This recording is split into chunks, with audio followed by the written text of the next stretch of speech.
day, everyone, and welcome back to the pre-show to the House of Mario. This week is another one-on-one with your favorite Nintendo characters. And this week I'm talking to the very special, very pink, and surprisingly very hard Kirby. Kirby, welcome to the show. Hi. Now, Kirby, that is fantastic stuff, and I'm really excited to have you here, Kirby, because I know myself, and many others included, just look at you and wonder, how does Kirby feel? Yeah. Is Kirby a nice, firm, plump marshmallow, or is it more of like more of a dense dough? And like, both are really fun to feel, but you know, I've got to be honest, Kirby. As soon as you come through the door, I gave you a bit of a poke in the back there, mate, and you're extremely hard. You're all muscle, which is just crazy to think about. You're like one big glute, if you know what I mean, like a butt cheek. That's pretty much what you feel like a nice firm butt cheek. Yep. Kind of like Bryce's butt cheeks, really nice and firm, good to feel, good to grasp. So, how exactly do you keep up with your, workout regime, all that type of thing? Because surely this physique doesn't just come naturally. Well, I think that's a great advice to give to a lot of people out there, like myself. You know, we work hard, we do all this type of thing, but it is hard to keep up with diet and all of that. And Kirby, we all know your diet is just ridiculous. We've all played your games, mate. We've all played your games, whether it's the latest game or bloody all the way back with the Twin Mirror or whatever. You know, I'm a bit lack with my Kirby games. Be honest, mate. You're a bit too family friendly for my liking, but you just eat everything. You suck up everything. And even Super Smash Brothers, you suck up your friends, your foes, your enemies, items, everything. You eat everything. So I've got no idea how you're keeping this up, mate, but it's absolutely fantastic. Absolutely fantastic. Anyway, until next time, yeah, this is the end of the pre-show. Catch you later.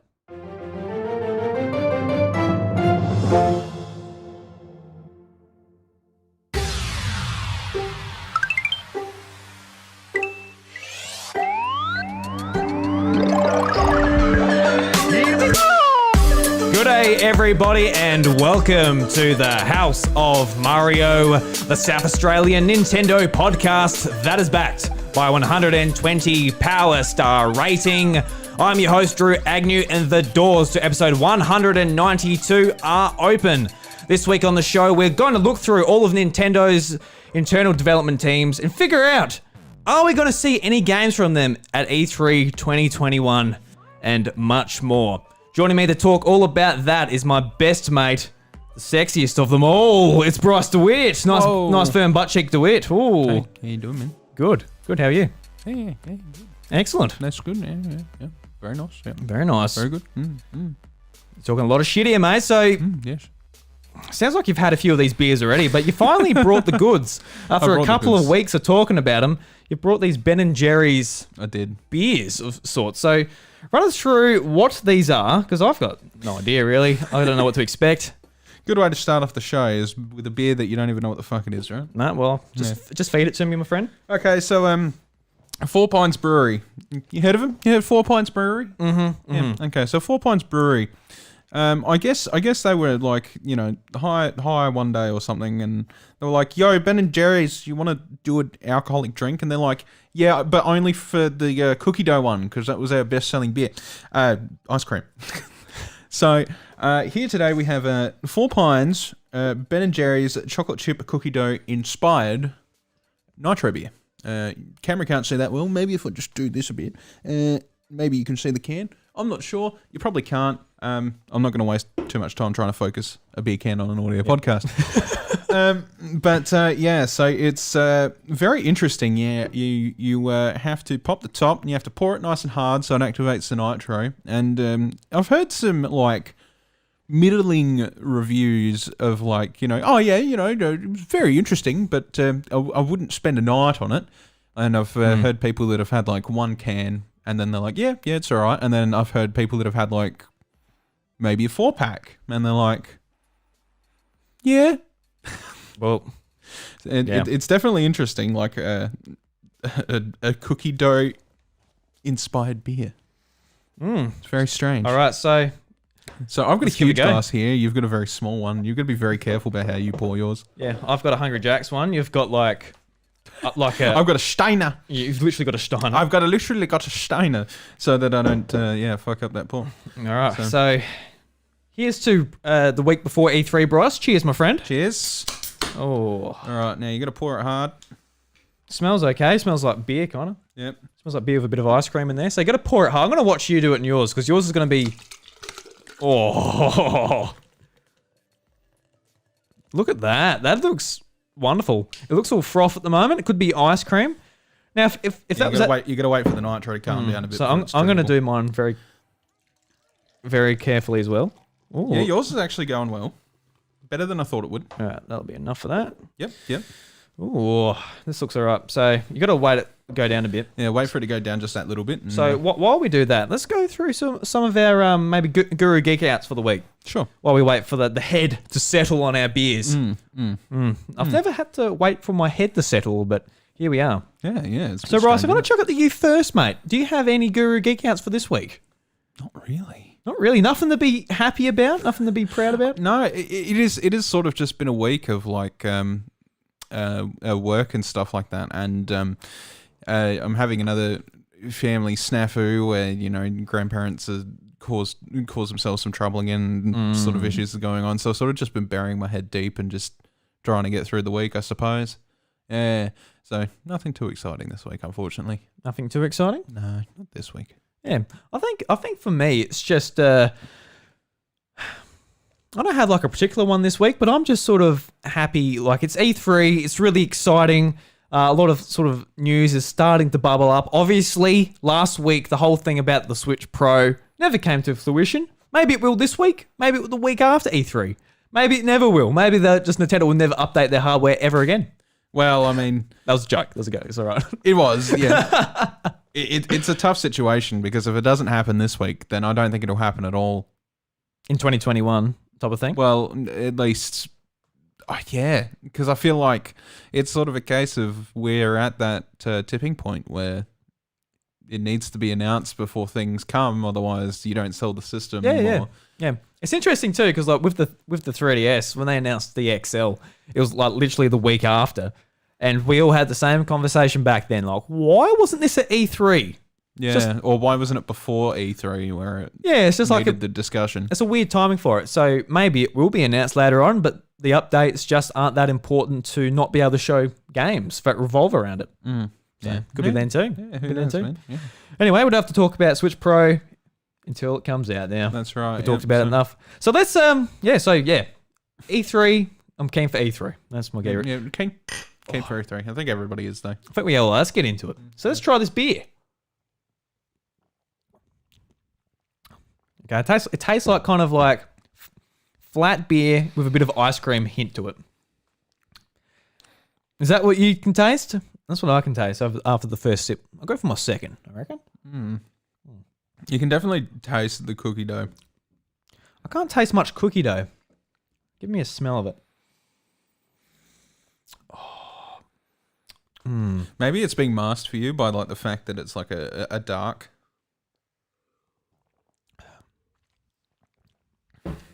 I don't know. Yeah, I wouldn't drink too much of it. It's not like my favorite. No. It's okay. It's not like it's not no, it's not horrific. But like I'm not a huge dark beer person generally, so it's sort of like the taste is middling. Yeah, it's a bit too flat. There's not enough bubble to it. Nitro. Yeah. Yeah, is that because we just shook the hell of it? Like, No. Are we meant to have done that? Yeah. No, like you're meant to actually like, because otherwise if you just pour it as it is, like if you just pour it like a regular beer, you'll have nothing. Yeah. There's like nothing to it whatsoever. Right. Didn't shake it enough. Might have been my problem. It could have been, yeah. Mine's the same way. Like you can definitely see like the nitro.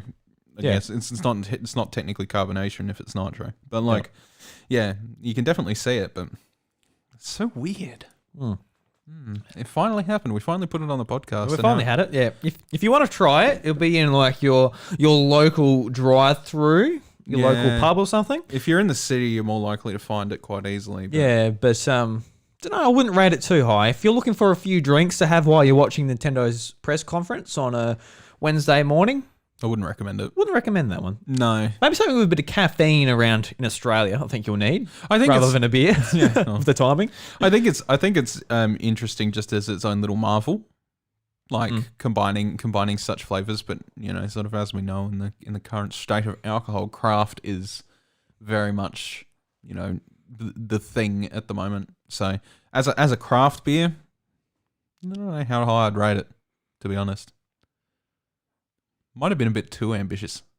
A bit too ambitious. Yeah. Yeah, I mean, like a lot of craft beer, it's either like very potent and you either like it or you don't like it. But this one sort of just it doesn't really rock me either way. It doesn't have an aftertaste. It doesn't at all. No. Once you've drunk it and the taste has passed, like there's nothing, which is good. Like that's a positive thing about a beer in general. Like if you're not stuck with that like bittery aftertaste that you don't typically want. Like at least it doesn't have that. But True, yeah. It's just strange. Yeah, look, I'm going to drink this can, mate, and I'm going to enjoy it. Don't you get me wrong. I'm gonna top up a little bit here as well. Ooh. Activate all that nitro, mate. Oh, she's activated, mate. Actually, I'm not going to wait for it to settle. I'm just going to have a swig. Yep, you do that. Tastes the same. It's okay. Tastes the same. I thought as much. Yeah. Yeah. So yeah, all right. We finally tasted that beer. Tastes okay. You're more than welcome to go and try it yourself. We're not sponsored by 4 Pines or anything like that. No. Obviously, because we said something bad about it. God forbid. Yeah, We said, don't worry about it. They're not like, this is a revolutionary and you'll never have to eat ice cream again if you can drink beer that tastes like ice cream. This beer is so good. You got to buy it for your kids, even if they're underage. That's how good it is. You got to get on. You got to get them onto it. They're missing out. How many standard drinks is it? 1.5 standard drinks for that. Let's see if we can get through this podcast, eh? I mean, that'll. Yeah, I'm really gonna have to wash that down afterwards. I think personally. So luckily, I did bring a wash down drink. You brought a bloody UDL. What are you, bloody 12? Yes. You know what? They're getting rid. No, okay. I don't know how much information I'm supposed to divulge, but they're actually discontinuing green apple. Oh, the UDL flavour. Yeah. That is heartbreaking. That is a shock when they have 2 fucking lime soda flavors. That's what 18-year-old Drew loved, the green apple. The green apple's so good. I still drink the green apple on occasion to this day, and they're getting rid of it. Obviously doesn't sell well enough. Well, that's the confusing part. Is I know plenty of people that buy it. Yeah. Oh. Which is even weirder. There's 2 6-packs left at work. I'm very tempted to buy them. Hold them like a Dogecoin. Yeah. Or something. I've actually got an old UDL. This is when I was probably 12 or something. Obviously, it wasn't mine. Someone left it in our fridge. And no one drank it. It's been there for ages. And it's like the old branding still. It's like an ancient UDL just in the fridge. And Mum's like, is that yours? I'm like, no, that's like, they weren't branded like that when I was 18. You know? No. That was when I was like 12, I think. Someone must have brought them over and just left them. And yeah. So anyway, Ancient UDL. Wow. So, Bryce, let's move on. I just want to touch on this just before we get into things. So, I noticed on Chartable, we actually charted throughout the week. And on the Australian charts, we usually go quite well. We're up and down depending on when we're posting episode. But this week, we stayed up there all week in 3 Australian charts. So, at the moment, we're at number 42 on the Australian video games of all time Apple Podcast charts. We're at number 47 on the standard video game Apple Podcast charts in Australia. And we're also 248 on the leisure podcast. So leisure is basically the overarching category for video games. So that includes anything from video games, board games, to gardening, to anything you do for leisure, any category under that. Cool. So that's actually really impressive that we're there. Yeah. And we've got Malaysia as well, number 145 in Malaysia for leisure as well. So not too bad. So I'm just saying that, guys, your reviews you guys are leaving are helping us keeping those charts. So I just want to put it out there, Australians, thank you very much for keeping us there, our home country. But I know we have a lot of US listeners too. So if you guys are able to leave us an Apple Podcast review, we'll definitely appreciate it. Help us get in those US ones, which I know are a lot harder. There's a lot more. There's a lot more competition in that field, but it'll definitely help us out and maybe help us find some new listeners. I don't know how many people check the charts to find new podcasts to listen to. Got no idea, but anyway, it might help us out. It might. It might indeed. It might, yeah. So let's jump into the Nintendo chatter, Bryce. So this week, Nintendo actually came out and finally announced their plans for E3. So Nintendo Direct, it's being hosted on the 15th of June, 9 p.m. PT time. So that translates to 1:30 South Australian time, 2 p.m.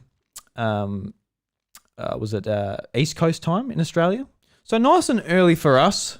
Be very, very, it's standard. I saw a lot of people on the Nintendo Australia Twitter post were saying, "What the hell? This is crap for Australians. This is bullshit. I'm not getting up at 1:30 or 2 o'clock in the morning. That's bullshit." This is pretty standard practice. It's like, well, guys. it's every single year. If you're not paying attention to this type of thing, that's fine.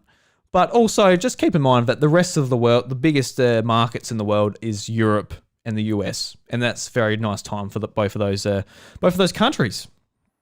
So anyway, you get that, don't you? Yep. And it's a tradition at this point. We stay up nice and late for the directs or the conferences. I'm taking the night off, man. I've taken the day off afterward.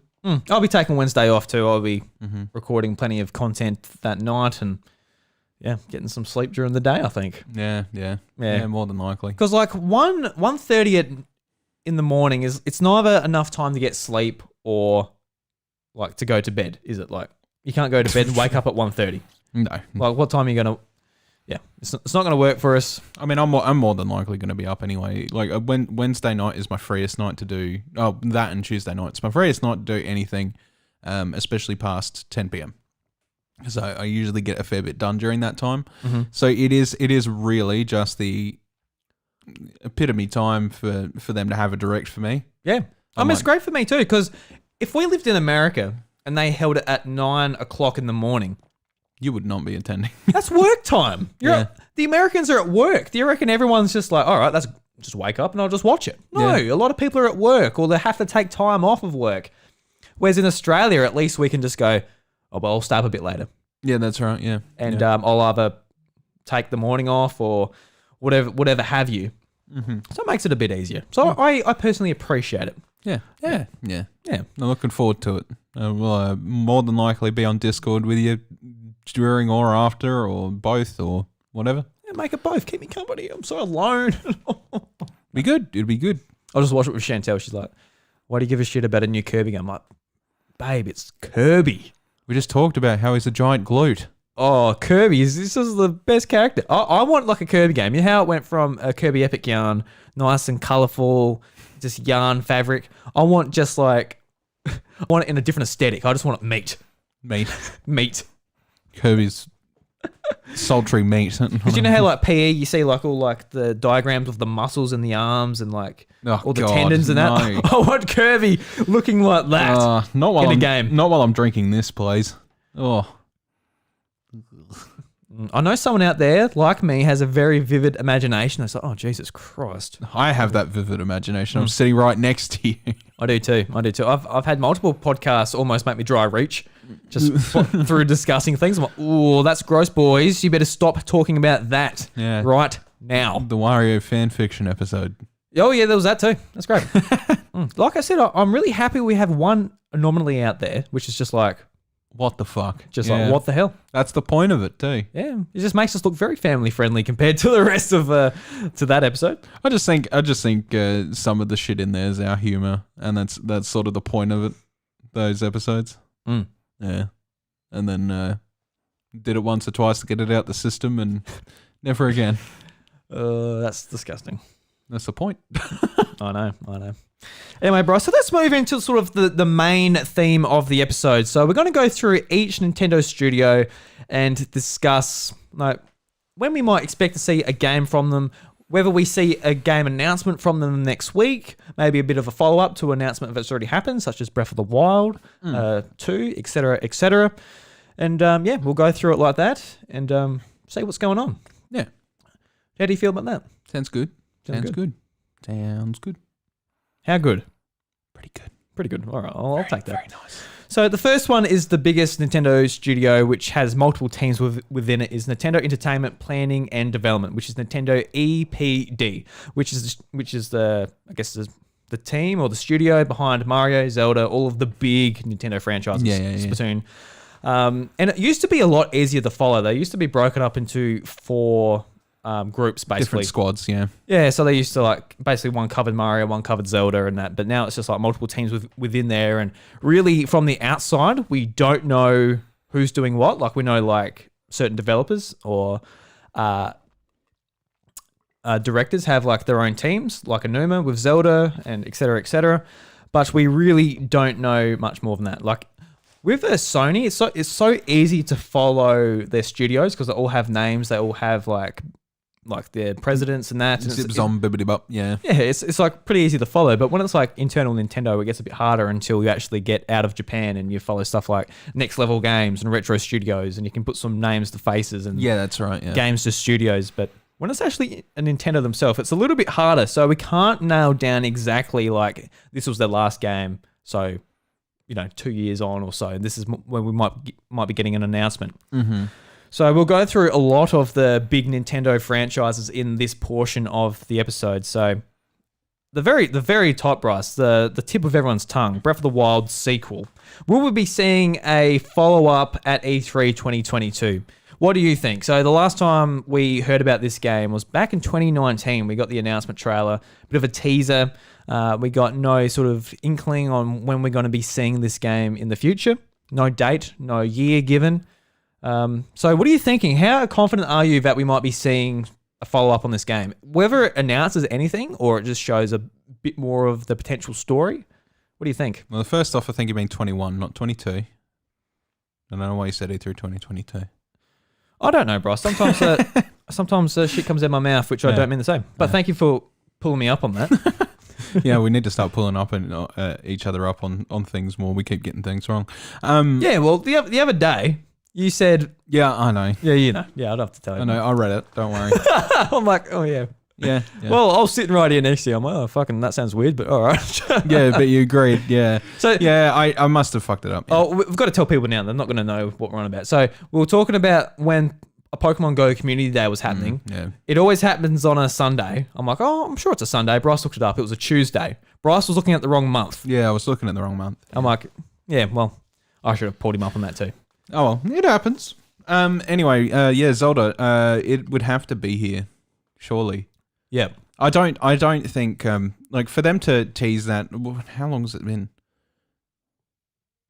2 years? Yep, 2019. Yeah, so, you know, they already have all the assets there for what it's worth. This sequel was never going to be that far away. It's got to be here.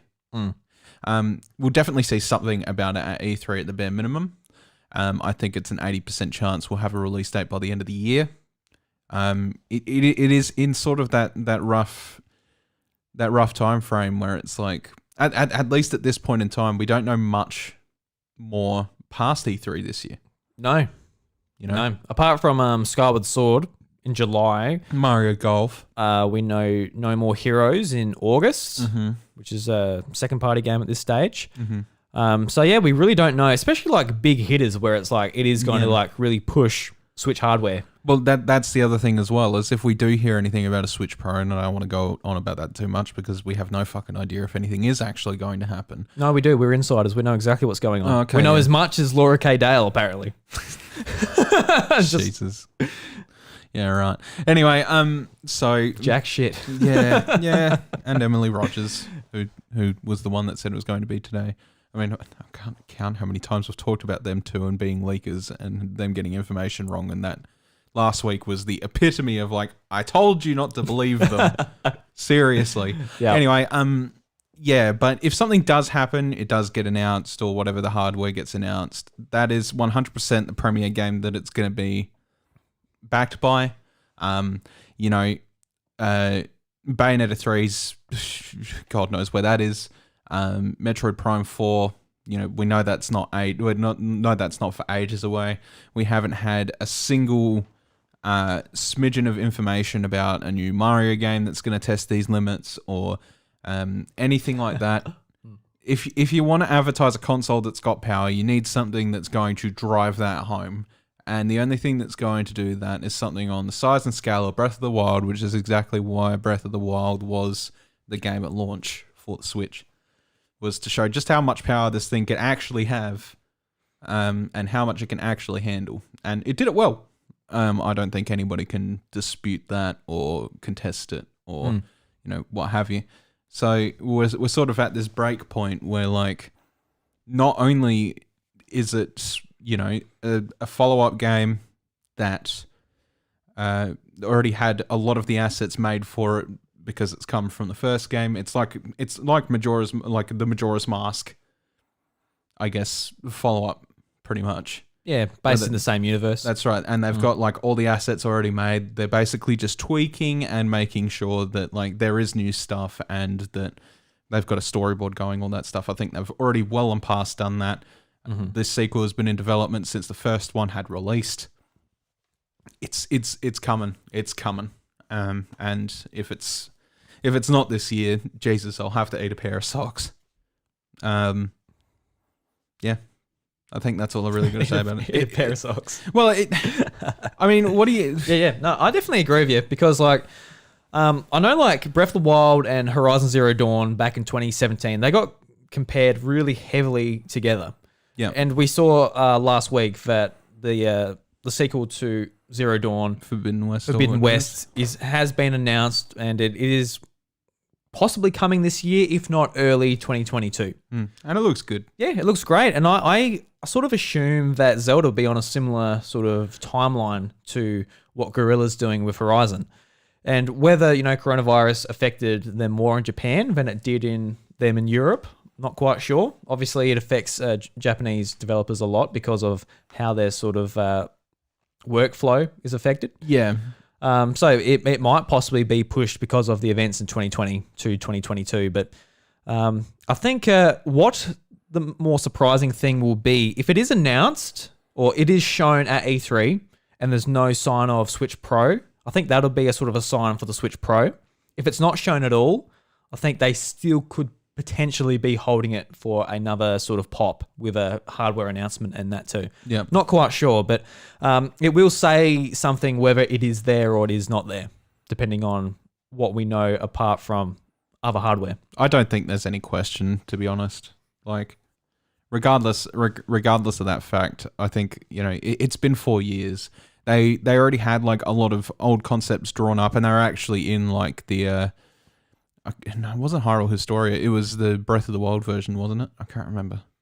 The Breath of the Wild sort of concept art. Book by Dark Horse. A lot of those like concept arts and stuff like that are things that they wanted to accomplish in game, but the game started to sort of get too embellished. But they really still like those ideas, so they wanted to implement them. Which, if they already went that far, they already pretty much knew what they're doing, and that means that a game that has essentially already had most of the work done for it has been in development for the last 4 years. There's no fucking way. Like, I would have guessed that it actually probably would have been released more around the time of the anniversary. And that Skyward Sword is kind of just a filler because they realized, well, shit, the corona's made us we need at least another 6 months. Yeah, yep.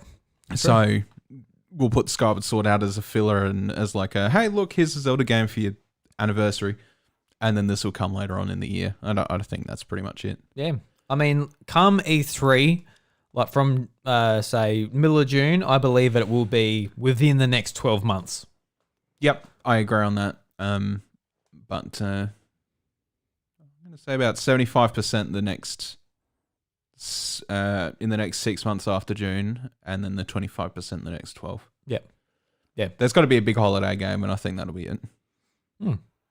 Yes, I'm looking forward to it. Yeah, me too. Looking forward to actually seeing it again. Oh, God. I really want to play that game so bad. Yeah, so do I. Yeah. So another game we do know about, it got announced at the start of this year, Splatoon 3. That got announced at the start of the year. I think we definitely will see this game again. We got a bit of a tease. They just sort of threw some footage together and had it as a one more thing at their start of the year direct. Yes. We saw some like different changes, like, you can choose where you spawn now. You can sort of aim your reticle and you shoot down instead of all starting in the one place. And I'm sure like a lot of Splatoon fans who are really in depth into the competitive stuff have really dug that apart. But I'm looking forward to that, seeing more. I really hope they improve like the online, more modes, more sort of being able to choose the modes you play, be able to choose, the the stages, be able to, just so many things. I hope they change in the game. Yeah, make it more akin to an actual competitive shooter game that they have these days. Yeah. Mm. So I think we'll definitely see that. It's the last E3 until it gets released at the start of next year. Next year will be that game, surely. So there was the rumor at a month or so ago now for the new Donkey Kong game coming from EPD as well. Do you think this will be a factor, or do you think we'll get a look at another new Mario game, or what do you think from the sort of the Mario team side of things? Well, there was a little thing floating around earlier on this year that the anniversary for Mario hadn't actually like fully concluded, which I could believe because like Mario's anniversary fell right in the middle of coronavirus. Yeah, which made things difficult, So I have every reason to believe that there could be another like big Mario game, whether that's a 3D Mario or 2D Mario or whatever slicing you want to put on the cake there. Just buttercream. Oh, please put some buttercream on it. I think it's plausible to see something from them. Donkey Kong's anniversary. I hate to say it about Donkey Kong and a Metroid this year, because the harsh truth is that has Nintendo ever really cared about those two in terms of anniversary? Which makes things a little bit hard. Donkey Kong they have. I don't think Metroid. Metroid very much doesn't produce the dough enough for them to put, which is a shame. Because like this is the truth, right? So their marketing team has enough bandwidth to really push certain things. It's gonna be Zelda before any of them, and rightfully so. The fan base wants it. We want it. It's just Zelda's important. It's what's gonna happen. Zelda's gonna be pushed. Very important. Yeah. Especially with a game like a Breath of the Wild sequel coming in the next 12 months as well. So that's going to be pushed hard. And then it's going to be Donkey Kong, because Donkey Kong is very important to Nintendo. He's one of the most classic characters of all time. Not as important as Mario these days, but obviously Mario came from the Donkey Kong series. So I think they'll push Donkey Kong. And it's a 40th as well. So yeah, but then Metroid, like I don't think they'll be pushing a Metroid, especially without a big game. Obviously, Prime 4 isn't coming this year, but there are rumors of a 2D Metroid, whoever's making that. I just want you to think over the last like decade of Nintendo, and then think of like all the anniversaries that just about, for Mario and Zelda, for example, the products that have had their labels stuck on them, like Zelda's anniversary, like, you've got even Skyward Sword on the box of that, the original Skyward Sword. Yeah. Anniversary game and like all this stuff.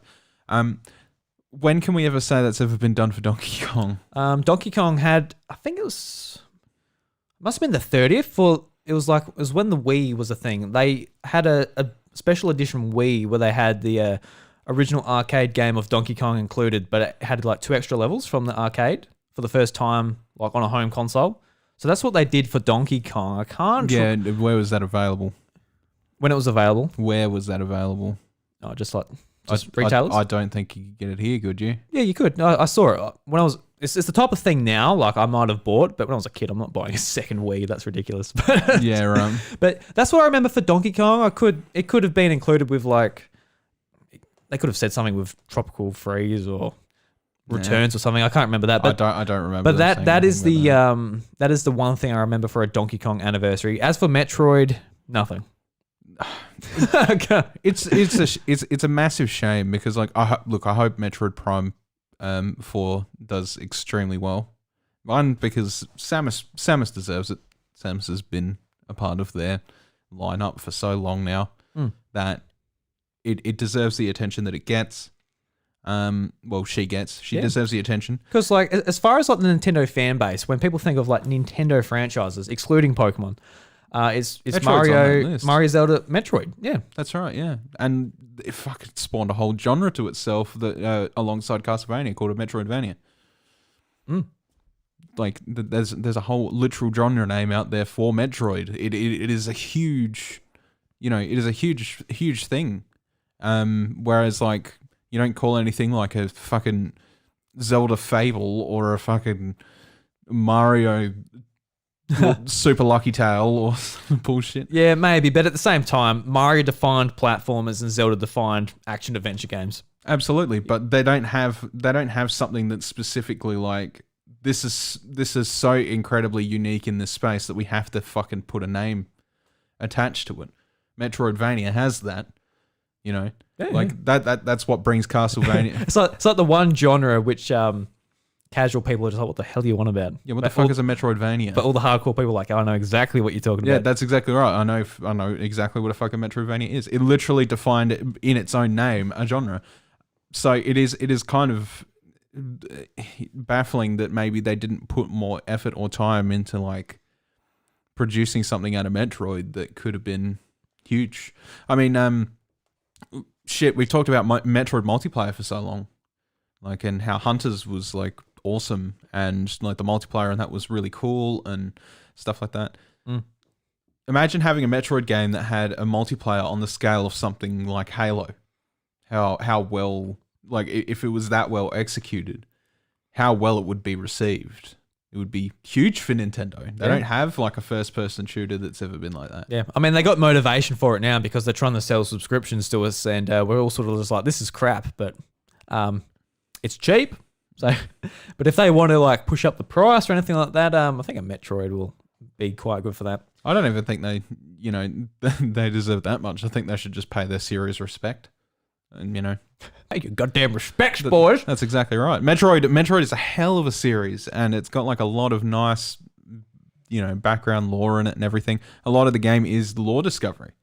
So the more you know about Metroid is through playing the games and sort of collecting that lore and whatever, and it doesn't necessarily mean that you have to go back and play the first Metroid to get the full story. You don't have to do that. You can start at any Metroid and not have a problem. It's made that way, just like Zelda's made that way, or Mario's made that way.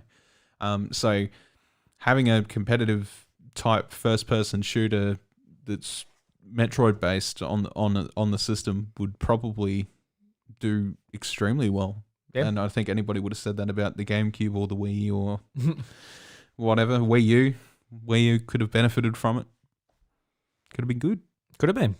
So, like, sort of, we'll go back to sort of the rumors around Metroid, whether this is true. Like, obviously, we're not getting Prime 4. That's not going to be happening, but we'll talk about that when we get to Retro Studios. With a 2D Metroid, probably won't be coming from Nintendo internally, but they might be going to maybe a second-party developer. They'll hire someone in to get it made, similar to what they did with Mercury Steam on the 3DS with Metroid Returns.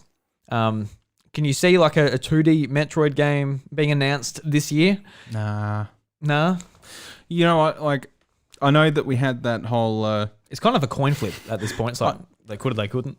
I know that we had that whole debacle of the guy being like, I don't think I see, you know, Metroid Prime Trilogy, and everybody cutting sick on him. Like, I know we had that whole debacle, but like, I think it's more than a possibility that it'll come.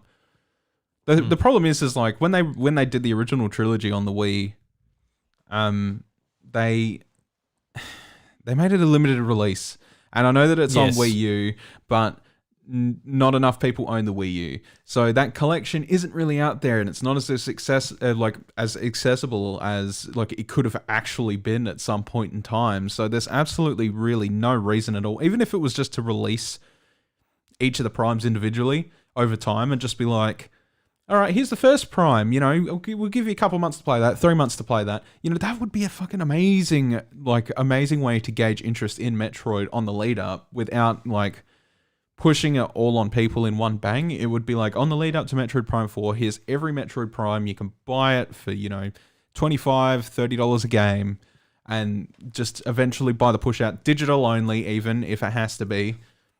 And then eventually, like, you get to the climax and you're like, cool, Metroid Prime 4, that's out in the next, you know, 6 months or stuff like that. Like, as it's sort of gone up the ladder, we've had one every 6 months up until now. And then it's just, bam, there you go. I think that'd be perfect, personally. I would too. It's just like, the problem is this year, we're already getting so many ports. Like, I'll be pretty happy to get the Metroid Prime trilogy ported. But at the same time, I'm like, oh, it's just another port this year. It's one I want. But at the same time, it's like, I'm really craving original content. That's what I mean by that's what I mean by slow release, though, because at least then, you know, you don't feel obligated to invest it all at once. You can sort of just go, I have a bit of spare cash this week. I can put $25, $30 down, get Metroid Prime 1. Cool. Done. Whereas, like, I understand, like, with ports and stuff like that, we're paying $80, $90, sometimes $100, depending on the developer. It doesn't have to be that. I think they could just do that and sort of just slowly push that out for, one, Metroid's anniversary, and two, because the trilogy needs to be accessible if they're going to release a literal sequel to 3. Instead of being stuck on the fucking Wii and Wii U, two platforms. One's well dead, and the only copy of it was limited release, and two, the console that is quite literally dead. Yeah, and you're dead, boys. I mean, I've got them on my Wii U, and I'm actually going to go back and play through them slowly. But yeah, there's a line, guys. Like, if you put it out on Switch, I won't bother with it on Wii U. I'll just play it on the Switch. I'll buy it on the Switch. And you'll actually pay money for it too. And that's always a benefit, isn't it? Because it's too fucking hard to find it. You can't find it. It's ridiculously hard to find. It is, yeah. It's very expensive. It's a limited run physical edition on the Wii, which didn't have a digital edition. No. So, yeah. It's too fucking hard to find. And I mean, there's the same argument with Pokemon Gen 5. There's no digital release, so everybody wants you to pay out the ass because they scalp for it. Well, that's the thing at the moment with the Switch. Nintendo doesn't seem to be utilizing their digital library. Like, they've got NES games, SNES games, but they just don't have anything else. No. But anyway, guys, we're throwing money at you. Jesus. Yeah. So I guess back to the Mario and Donkey Kong thing. Do you think we'll be seeing a Donkey Kong game? Is that something you can see as a tangible rumor, or is that just something? I think it's a tangible enough rumor because there's been enough information about it. But if you were to say, hey, without that stuff, if you were here to say, like, hey, do you think there'll be the next big Donkey Kong title? I'd be like, no, I don't think it really matters, to be honest. Yeah. Like, I don't know if there'd be. Well, no, there wouldn't be another Country Returns. There's no way in hell. If a Donkey Kong is being made by the Odyssey team, that'd be quite surprising. But if it happens, it happens. Yeah, I don't know. It's hard for Donkey Kong. They'll probably have theme products like they did with Mario. There's no questionable doubt. They'll make like here's the Donkey Kong Game & Watch. You can buy it. Yeah. And like I said on the episode where we actually talked about that rumor, I think it could very well be the case, and it'll be interesting to see if it's like a Mario game with like Donkey Kong as the main character, not necessarily just like a Donkey Kong Country type like game. But it'll be interesting to see anyway. I'll be quite happy to see that if that comes out. What else we got here? So we've got WarioWare, and there was some sort of there was some surveys Nintendo put out during the last week, basically asking people, how much would you pay for a brand new WarioWare game? And people were getting different prices. So some people were asking, like, would you pay $60 American? Would you pay $40, $30 American? And so they're basically getting some data out there saying, how much would you actually buy this title for? And whether that means like, all right, we're thinking about making it, how much should we put into development and how much should we ask for it? Or we've got this, the marketing team is now deciding how much to charge for it. So personally, Bryce and I have been saying for years, 4 years at this point, we want a WarioWare game on Switch. A proper WarioWare too. We are such big fans of WarioWare Smooth Moves.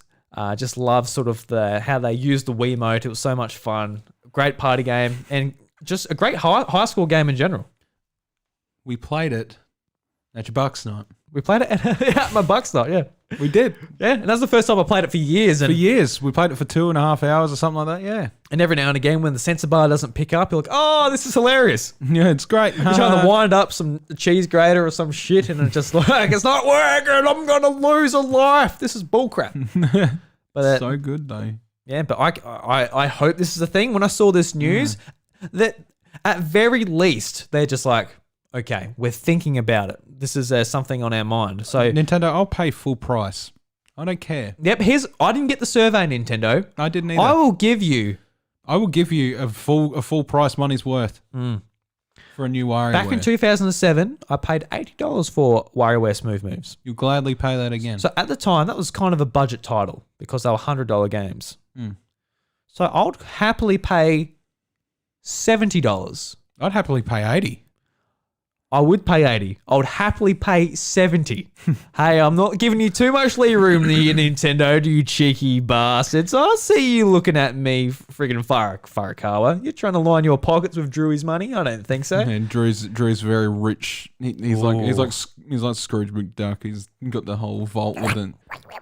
Yeah, then he like dives in, and he's like, "Ah, yes, look at me swimming in all my money." Trust me, if I dive into my money, I'm breaking my neck. That thing is not very deep. Especially with Nintendo out there charging me $80 full price. And it's better than like you sell out the pre-orders for like Ratchet and Clank. Oh yeah, no. $125. Just shoot me in the face now. I mean, Jesus, I'm gonna have to because they're charging that. Oh, anyway, yeah, but no, that aside, yes, please. WarioWare Gold was great and it was good. Just on the 3DS. Yeah. It was good to sort of come back to that and be like, yes, WarioWare, I miss you so much. But like seriously, a new WarioWare title with new mini games, you could make it a sequel to Smooth Moves. Smooth Moves sequel would be awesome. Like, I would not have a problem with that whatsoever.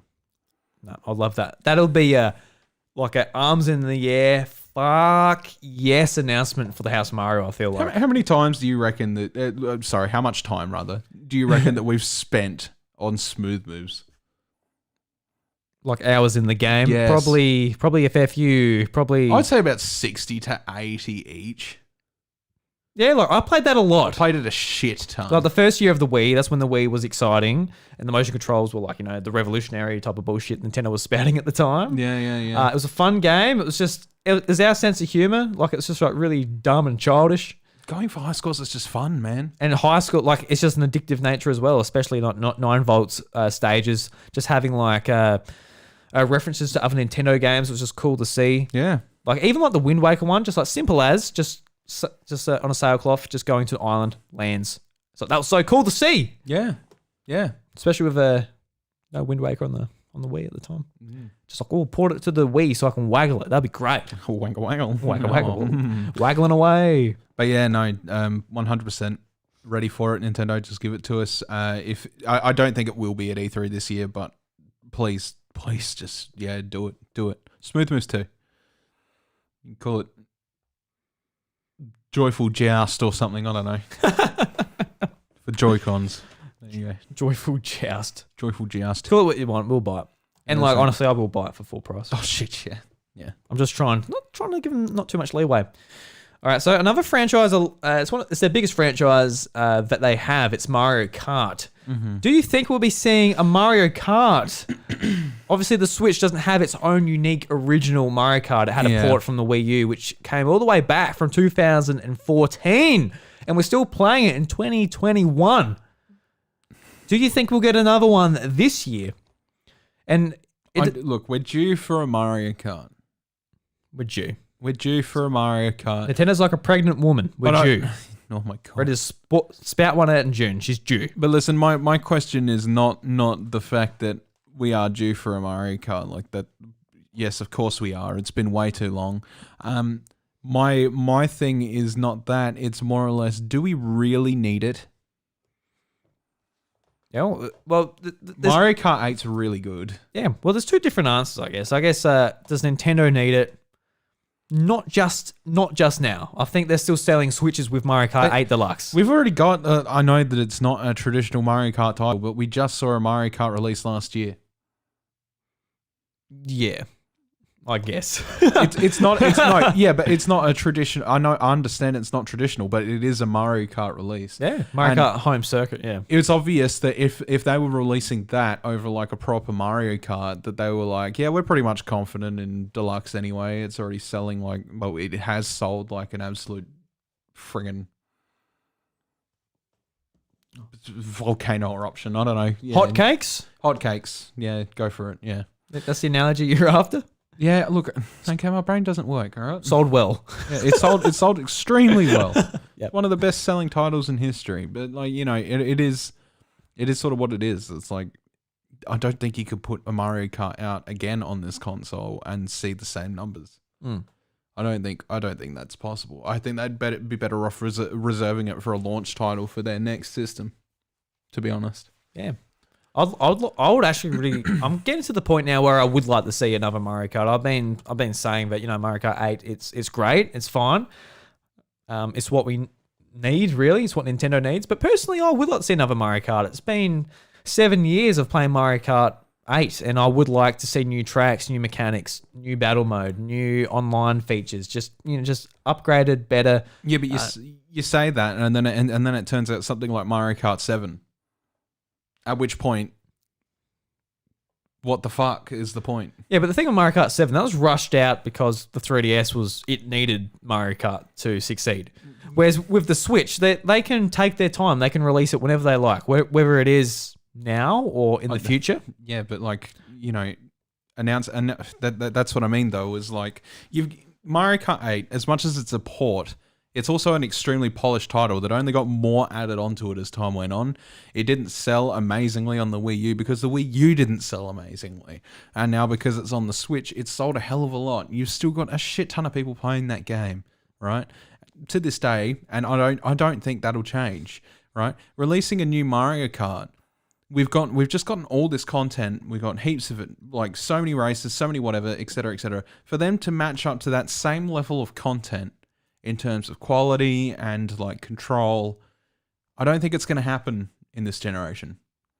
Yeah, because that game is already like a very pretty Mario Kart game with plenty of content. Releasing anything that's going to be like, it might be a tiny bit prettier, but very much doubt it, and then with less content to it, as a party game, I don't think it'll do as well. Yeah. They might as well just reserve it for the next console release.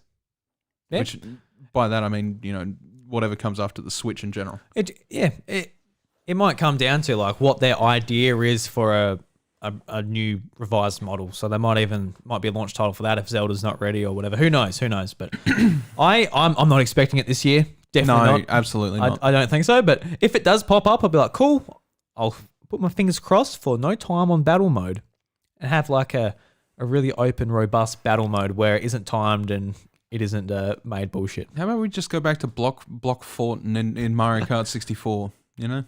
Because I was thinking the other day, the thing what really ruined battle mode was the inclusion of it always being timed, because online they don't want your games taking forever. And what was so fun about Block Fort is it was big, as robust, but what the most fun was coming down to the final two players and hunting each other down. Mm-hmm. And what does that sort of remind you of now? It reminds you of like the thrill of like the final two people in a battle royale. That is what people dig. That is the adrenaline, what people just want to go back for one more to try and get a better place. Mm. And while it was only 4 players in Mario Kart 64, that is the sort of same evoked feeling of what was in a battle royale now. Yeah. So I feel like they need to really rethink about what they're doing with their battle mode. Oh, because the battle mode's trash right now. Yeah, like it's good, but it's just got that time. Like you're just like, oh, I've got to get one more point or whatever, but it's just not the same feeling of I've got to survive.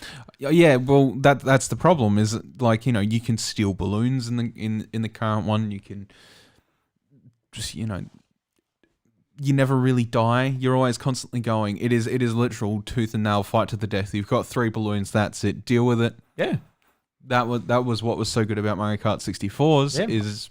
And I loved how it's like, well, you lost, but you're still a bomb and you can fuck other people up. You can still fucking drive into people and blow them up. Exactly, yeah. Like you still had a purpose even if you did lose. Mm. So, what's the problem? What was the problem with it, Nintendo? What was the problem with Mario Kart 64's battle mode that you had to change it completely? Honestly, it was so good. I can't tell you how many friggin' hours I had sat there with people on the couch. Because I know it sounds dumb, but like for example, like Fortnite, there's no timer ticking in the corner, but with that sort of the ring sort of closing in, that acts as a timer. So that means people can't just sit there and be like, I'm going to sit here for an hour and never let this game finish. It has something like pulling the game together, and whether it brings 60 people into a small area or just the final 2, it's going to finish within a timely fashion.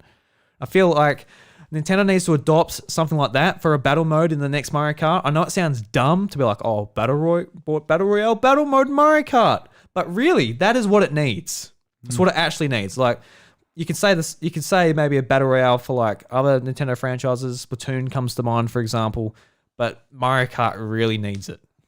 I think it really needs it. But anyway, don't get your hopes up for Mario Kart 9. Please don't. No, I don't think it'll happen. Maybe next year. Who knows? 2022 is too far away. All right. So while we're just wrapping up the first studio, Bryce, Pikmin 4. Mm-hmm. Do you think we'll see Miyamoto's much talked about but nothing shown Pikmin 4? This is another franchise where it's just like, well, Miyamoto, he's made us a lot of money. He's made some cool stuff, but so we're just going to let him make this. That's about it. And of course, friend of the show, Paul James.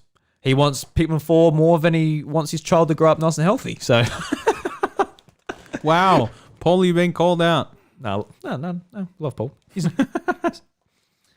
a good man. So, Pikmin 4. I'm gonna say no. I'm gonna say no. Nah, don't think it'll happen. It's one of those things that coasts and then eventually comes out of nowhere like, hey, Pikmin 4, and everybody's like, oh yeah. Yeah, it's not going to be like a huge talking point here. Sorry, Pikmin. Very sorry. That's all I really got to say about Pikmin. Yeah. All right, so we've covered most of the big hitters from EPD. We've obviously got Star Fox, ARMS, maybe a 2D Mario type of thing, but I don't suspect any of those at this year, so we don't have to worry about that just now. All right, Bryce. So next up is HAL Laboratory. Oh, boy. So HAL Laboratory made a lot of the previous Smash Brothers games, Kirby, and multiple Nintendo franchises there. So, and Fire Emblem.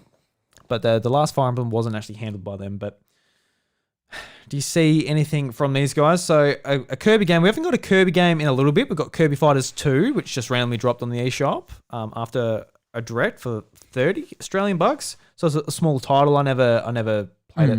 Yeah. Never played it. I wasn't too interested. It's like, it looks like Smash Brothers but worse. So I'm not gonna play it. Mm-hmm. But I guess we'll use HAL Laboratory just to talk. HAL Laboratory's Intelligent Systems. Sorry about that. Just trying to think. Yeah. Kirby. Really don't see a Kirby game, but. He's just got Kirby music playing in his head. He's thinking about Kirby's big glute body. That's all he can think about. Yeah, please, HAL Laboratory, please make Kirby a big glute. Big glute. Kirby's big glute adventure. Trying to look up here. So on Switch, they've released Kirby Star Allies, Box Boy Plus Box Girl, Kirby Fighters 2, and Part-Time UFO. Like, this studio, it really doesn't have the same output that it used to, even on 3DS and Wii. Yeah. But yeah, it's pretty cool. Like Part-Time UFO, that was a cool little mobile game that came to Switch last year, which I never actually played on Switch. Mm-hmm. But yeah, I don't see too much from HAL Laboratory this year, especially if they are just more focusing on our muscled friend Kirby. The glute ball. But we did sort of get that that discussion before, how they came out and basically said that we're going for the next phase of the Kirby franchise. I'm like, whatever that means, I don't know. But are we going to get a hint of a big old next phase of Kirby? Like, what do we do for Kirby at this point? I'd love to see what is technically the next big phase of a Kirby game? Something that's always traditionally been a 2D platformer. And they always they always use Kirby as their experimental games, whether it is like the Kirby Air Ride 3. Yeah, let's go. Fuck Mario Kart 9, just Kirby Air Ride 3. There you go. It'll sell. Yeah, because you imagine the sales on that compared to Mario Kart. You can see why they're not making F-Zero or. I think Kirby Air Ride would do well. There's a big a cult following for that.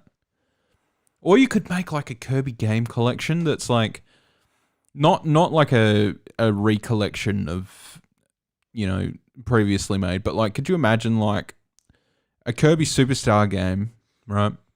But instead of just it being the old games in general, but like a remade collection of, say, like remade. It's kind of what Kirby. What was that collection on SNES? Yeah, Superstar. Superstar, yeah. Sorry, but like with the minigame stuff, like the name escapes me. Kirby Golf, Dream Course. That's it. Like Kirby's Dream Course, maybe like a section that's like Rainbow Paintbrush, like just the like obscure Kirby stuff, and then like make it, but like remake it into its own unique remade collection, and it's still got like a story to follow. But you've got like a remade Great Cave Offensive would be cool, for example, because that was like its own big system. Like there's just so much like you said before, like it is their experimental series. But you could do something like that for Kirby, and it would like be interesting. Yeah, I'm personally like really craving a well-made Nintendo pinball game. So like just see Kirby Pinball. See Kirby Pinball again on the Switch. Like obviously Pokemon Pinball was a big thing on the Game Boy and Game Boy Advance, and there's Metroid Pinball on the DS, which used the Game Boy Advance slot as like the Rumble Pack. So I would like to see like a well-made Kirby Pinball game, but whether we'll see like a spin-off game from Kirby. I think it is sort of, I would say it's time, but we did get like a spin-off game last year as well, so don't know. They like pumping out Kirby games just willy-nilly, so it's kind of hard to tell. Yeah, that's very true. So let's move on to Game Freak, Bryce. And we already know what Game Freak's sort of announced at the start of this year. So they're bringing out remakes of Pokemon Diamond and Pearl, Brilliant Diamond and Shining Pearl, which are coming out on the 19th of November this year. And also Pokemon Legends Arceus, which is coming out on the 28th of January in 2022. So we know two of their games that are coming out. Pokemon typically doesn't show their games at a Nintendo Direct. We get them at a Pokemon Presents. And typically it's been in the week before. So the week of this episode going out, we could potentially be seeing a Pokemon Presents showing off a bit more information. Sort of like from Centro Leaks, they reckon that the graphics have vastly improved for Brilliant Diamond, Shining Pearl, which is good because I think that's quite needed and somewhat expected when development time sort of ticks along these games. But I guess like the big question is, do you think we'll be getting a nice amount of information for Legends Arceus? Because that's the game a lot of people are curious about at the very least, an open world Pokemon game. Do you reckon we'll get a bit more insight of how development's coming along, the mechanics of the game? I don't think till later on in the year. Pokemon's already had like their big major ball bust of information this year. Yeah, their big ball bust. A big ball bust of information this year. Brilliant Diamond, Shining Pearl, you know, obviously there's very mixed reception about whether those games are even going to be any good. Legends are, well, I mean, they're going to be 1-to-1 remakes. So if you like 1-to-1 remakes, but you don't want your new Pokemon in there because you want to keep your traditional, then it's going to be great. But personally for me, I don't really care. They're one of my least favorite generations in the series, and it looks like the least amount of effort put into it. So I'm not too phased. But Legends Arceus, that really needs to. I think the release date floored me when that got announced. That seems too early, and like we already talked about it. I know. Yeah, we talked about it last week. Yeah, you know, it seems a bit too early just to sort of like clean it up, make it good. Obviously, we don't know exactly how long this has been. It could have been in the development for the last 10 years, but been developed for 20 years. They knew the Switch was coming. 20 years. They're like, quick, we need to develop advanced graphical power and just Terminator to the future, and he like goes and collect developers from the future. It's just like, Jimmy Carter, you're coming with me. Come and develop a game in the year of 1982. Some bullshit. Yeah, I think it's kind of just there's nothing going to be here for it. I think Legends Arceus needs more time to cook before they put more information out about it. People had very middling opinions on what it looked like, even though I personally thought it looked fine, especially if it's going to be a big open world game. Like I know I expect some sort of like graphical downturn and stuff like that, but I think it's still probably a bit too early for them to show their hand. Yeah, I reckon they'll come out with something. I think if people are expecting like a bit of a blowout to like really understand what this game is all about, maybe not, but I think we'll get another trailer or something like that, maybe explaining a bit more of the lore or something like that of the Sinnoh region. But yeah, I think especially with the remakes coming out first, we'll be seeing a bit more of that to start off with. But yeah, looking forward to those Pokemon games. I hope Arceus turns out well, which I'm sure at the very least they'll be a fun game for a couple of weeks, at very least. Yeah. I have to give up on that beer, by the way. It's lost its fizz now. It's no good. It's no good. I've almost finished mine, so mine's only a couple away. I think I'll open my UDL. It's that bad, you can't even finish it. No, look, it was fine when it had some fizz in it, but I'm not a fan of flat beer as it is. So, but Anyway, so let's move on to Nintendo software planning and development. So Nintendo software planning and development is commonly abbreviated as SPD, as a Japanese research planning and development division housed inside Nintendo Development Center in Kyoto, Japan. The division had two departments, planning, software, and development, which primarily co-produce games with external developers, and software development design department. So these guys in the past, they've done a lot of the sort of experimental games on Nintendo. So whether it's WarioWare Twisted, WarioWare Touched, Face Training. There was Birds and Beans, which was a game ripped from WarioWare onto the DSi Aware shop. If you guys remember, I do remember. Remember that? I actually love that game on there. And there was also WarioWare Snapped as well. And sort of more recently, we've had a Rhythm Paradise Megamix, which is like a Rhythm Heaven Megamix. Jesus Christ, I don't know why that took so much to get out. So going through these guys, we could sort of get anything from them, but it's hard to tell. It's hard to tell at this point. But yeah, we could get maybe a little eShop game from them. All right, so we'll move on straight away, so we don't have to worry about that. So Intelligent Systems, this has been a development studio from early Nintendo. Even since before Nintendo was developing games. They've been developing games since the very early days, helping on Mario Bros, Tennis, Wild Gunman, Duck Hunt, Donkey Kong 3, Devil World, and more recently, working on games like Super Mario the Origami King, helping on Fire Emblem Three Houses, WarioWare Gold, apparently, there you go, and Fire Emblem Echoes, Shadows of Valentia, and many more. So, with these guys, I do believe that there will be another Fire Emblem game coming out soonish. There's been rumors about remakes of the Radiant Dawn on GameCube. That would be so good. That would be great. Especially as I think Ike, fan of Ike. I'm a fan of Ike. I'd like to see him. You know, in terms of characters when it comes to Fire Emblem, like Marth, obviously, Roy and his family line, I suppose, and then after that is definitely Ike. Like Ike is such a popular character thanks to Smash Bros. Too. I think it's probably about time that it would be nice to have a Radiant Dawn collection. So yeah, that'd be great. Would be nice. I don't think it'll happen. I think we'll only get the first one, and then maybe they'll do the second one down the line. But yeah, I think that's the next big good step. Yeah. Yeah, because we're definitely due for another Fire Emblem game. It's a big seller for Nintendo, so especially these days. Yeah. They'll be jumping on with that. Obviously, we got a Mario RPG last year with the Origami King. So don't expect a Thousand Year Door remake or anything like that this year. You never know; they might jump out and surprise us. Yeah, I doubt it, but yeah. Apart from that, they've also responsible for Pushmo, if you remember that from the 3DS back in 2011. Nice little eShop game. That was a lot of fun. Basically, pushing blocks to try and climb your way up to the very top. Nice little utilization of. I get the name. It pushes. Yeah, really great use of the 3D back in the day. Really cool. Yeah.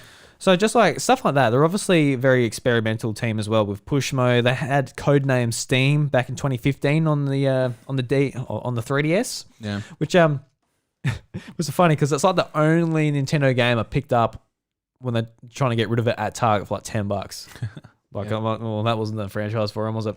No.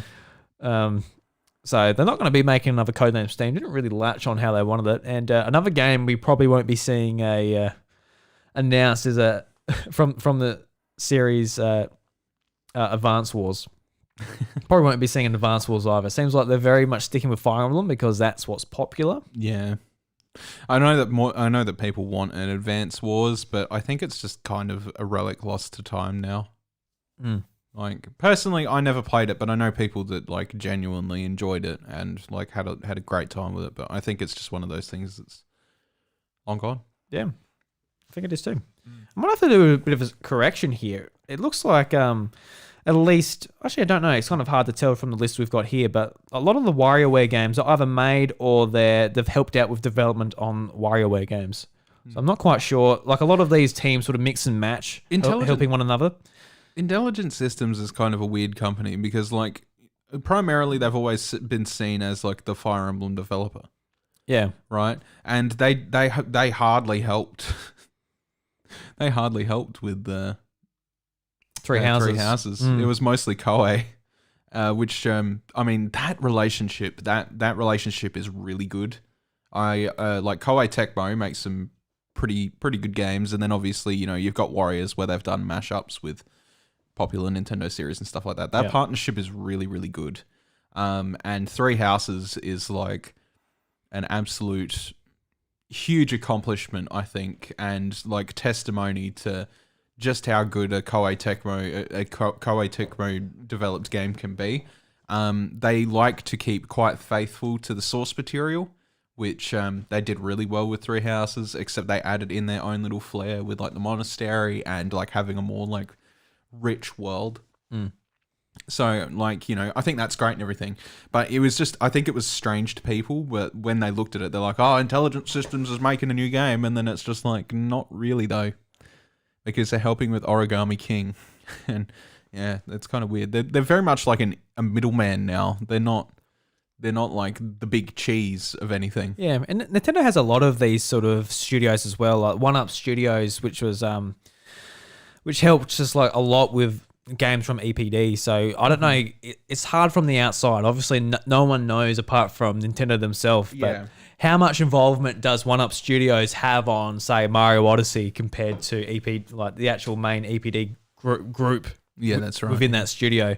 So, when we're actually breaking down these types of things, it is hard because like, it's not like, say, if you're a PlayStation podcast, like, oh, well, Naughty Dog, they developed The Last of Us and they're outsourcing a bit of work to, say, another, say, Sony Studios for the multiplayer or something like that. It's a bit hard because we just don't know. No, we don't. I'm sure there's lots of studios out there which are just literally called like Team One. Yeah. It's like no one knows about them. Yeah. It's like 20 people or something. Yeah. When you think of like teams like studios like BioWare, they're very much like that too. They have A team and B team, which is why Mass Effect Andromeda did so poorly for most people, because instead of Team A handling Mass Effect Andromeda, which they usually did, they palmed it off to Team B, and Team A was sent to work on something that was a colossal failure instead in Anthem, and as a result, Team B was held to high expectations to make Andromeda really good because it was a Mass Effect game, which was huge, and that also flopped. A next gen Mass Effect game, like the expectations were through the roof, and it got completely stuffed. And Anthem, like I think that was the most confusing thing about that, is that Anthem was hyped up to be this big, huge thing, and now if you walk into an EB Games, I can guarantee you will find it for less than a cost of a pie. Yeah. It is absolutely crazy. In these days, it's probably not worth paying it. No. Like, you might have a bit of fun flying around, but the community, for the most part, they gave up. They gave up before it could even take wing. Like, they got it on launch. They were like, this is terrible. Fix it. They're like, okay, yeah, we'll fix it. And then 2 months in, the community are like, this is fucking bullshit, and gave up. Well, I guess that might be one of the actual good things to maybe how Nintendo handles their development. Being like, oh, this game sucks. It's like, oh, okay. Then they just sort of, they're not known. They're just over this one entity, which is pretty much Nintendo. Yeah. So maybe that's a good thing for the developers in there. They've got some... They got a bit of leeway. Yeah, a bit of a shield there as far as, not being known as much. But it also works against... Obviously, they'll still get a kick up the arse and they'll be like, all right, you need to do better next time. And it's like, yes, sir. Oh, yeah, of course. eternally. Yeah. Yeah. But you won't have people sort of come at them and just be like, "You fucking pieces." Yeah, because like for the most Give me part, my money back. for the most part, if you're just a developer or a director or a producer, you know, you want to do the best job you can, and you want to go home to your family and kids and keep them fed.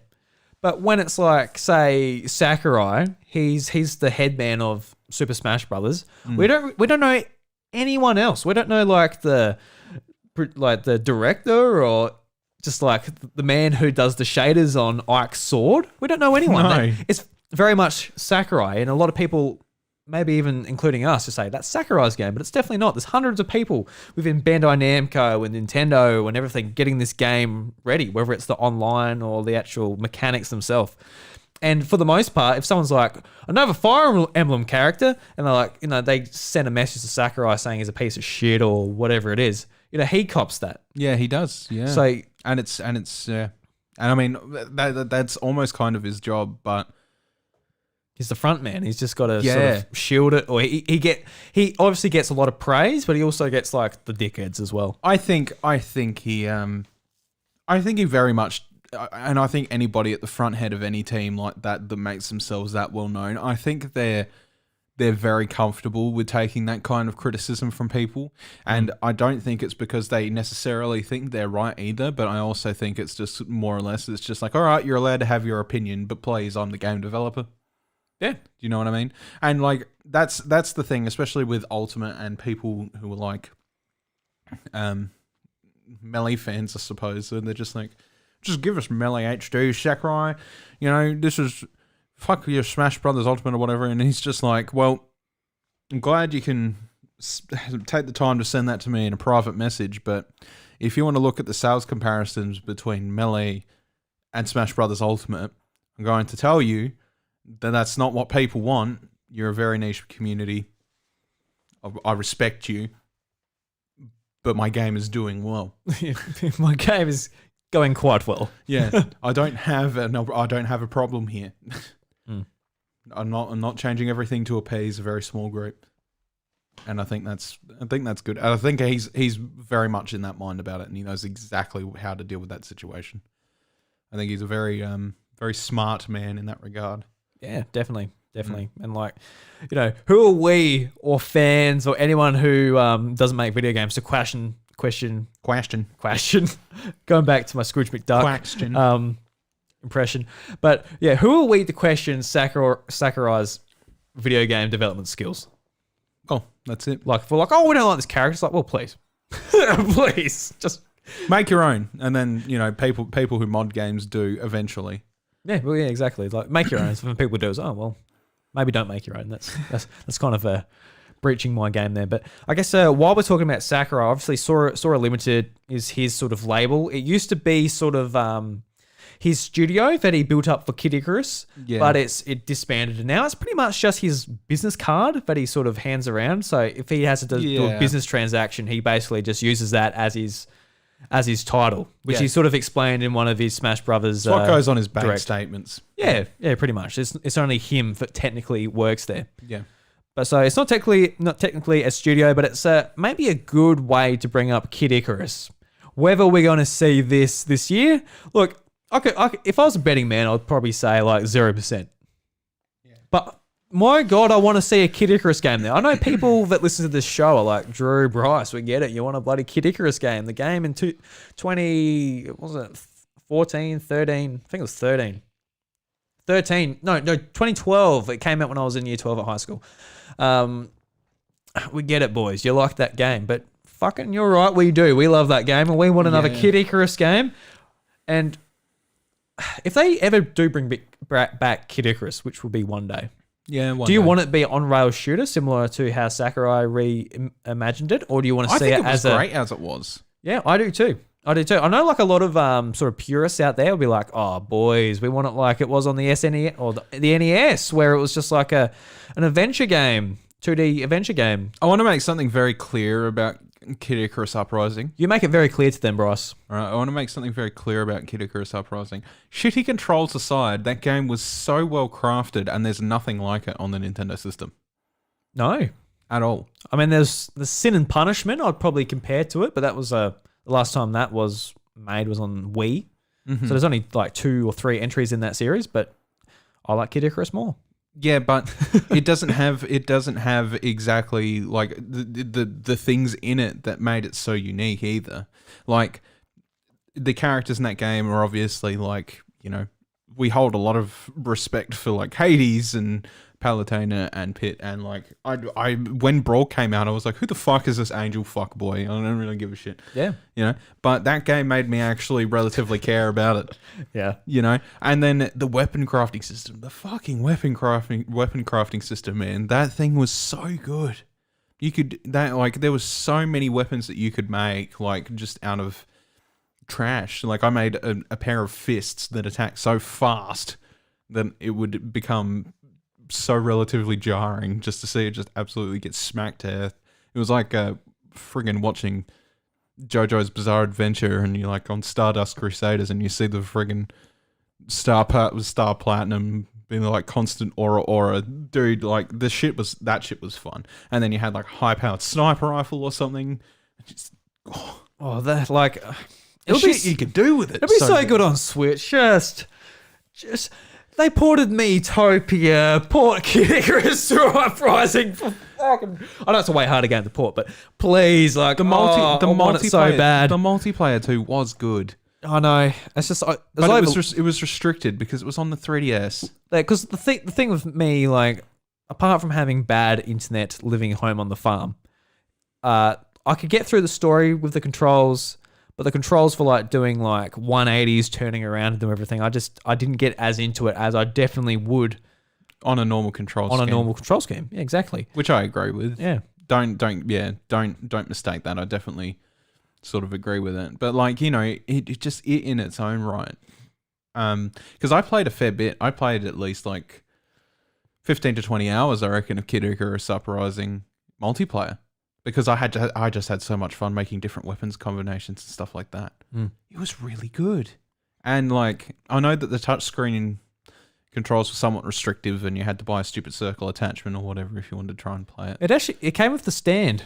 Yeah, that too. Came with the stand. The actual game got bundled with the stand because Nintendo was aware how just kind of backwards its control scheme was, but they just really didn't have an option before. I played it mostly without it. Yeah, because this was before the second stick, like the boat attachment, which you put the 3DS into, which Ross has said. And like, I think today it would have gotten an update or something, but back then I think Sakurai just said, no, I've designed it with the stylus. The stick isn't fast enough to move the reticle. So, but still, in saying that, like, regardless of that, like, if you made a modern version of a Kid Icarus game that was like that, I can guarantee people would probably latch onto that pretty well.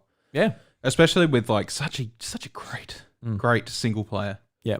So it won't be coming from Sakurai. Probably won't be producing it. He's doing Smash Brothers DLC as we speak. But from a Nintendo studio, who do you see could be potentially making it if it's ever going to come out? See, that's hard. Like, I think that would it go to Nintendo themselves, or could you say No, you know what? I'm not even sure it would. Personally, I think, like, especially considering the big close relationship with Bandai Namco, it wouldn't surprise me if it was like Bandai Namco. Yeah, true. That'd be awesome. I think it'd be great. Bandai Namco, again, is one of those studios, again, like Koei, that have really proven themselves in the Nintendo sphere of being able to make quality Nintendo titles with just what they've got under their own experience belt and still remaining relatively true to what the series needs. You know, if you've played Smash Ultimate, boy, they worked mostly on that. You know, so it is, yeah, it's definitely a thing they could do, and I reckon would be very good. But last time that Kid Icarus game came up in a conversation with Sakurai or whatever, he said, yeah, he's like, I'm glad to see that there's support, but I don't think it'll happen. Which sucks. Yeah, I guess it didn't like blow the... Oh, it had so much charm, but people couldn't get past the stylus controls, and I hate that. I hate that. It wasn't sluggish to play, it was just kind of awkward. Yeah, like I like sat on the couch and had the stand on my chest. I held the 3DS with my left hand and did it, and I didn't even think about it. I know it's not like if you're on the bus or in a car or if you're anywhere apart from your table or your couch, it could be a bit cumbersome, but I had my headphones on and I just got sucked into it because like the reviews came out. I was getting like 7s. I'm like, oh, the music, the soundtrack. Oh, the soundtrack was great. Like just I love this fucking game. Give me another one.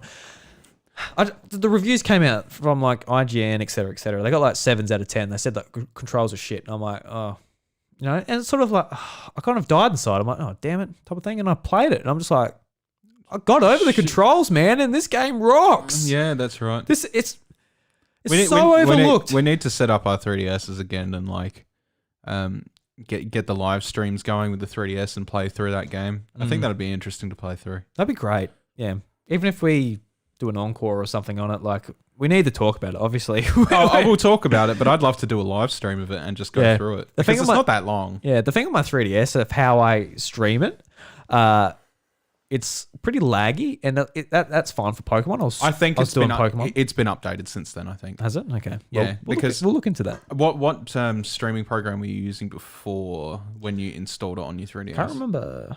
It's a long time ago. Snicker Stream is the current one. Snicker Stream. Okay. Yeah, and apparently it's pretty good.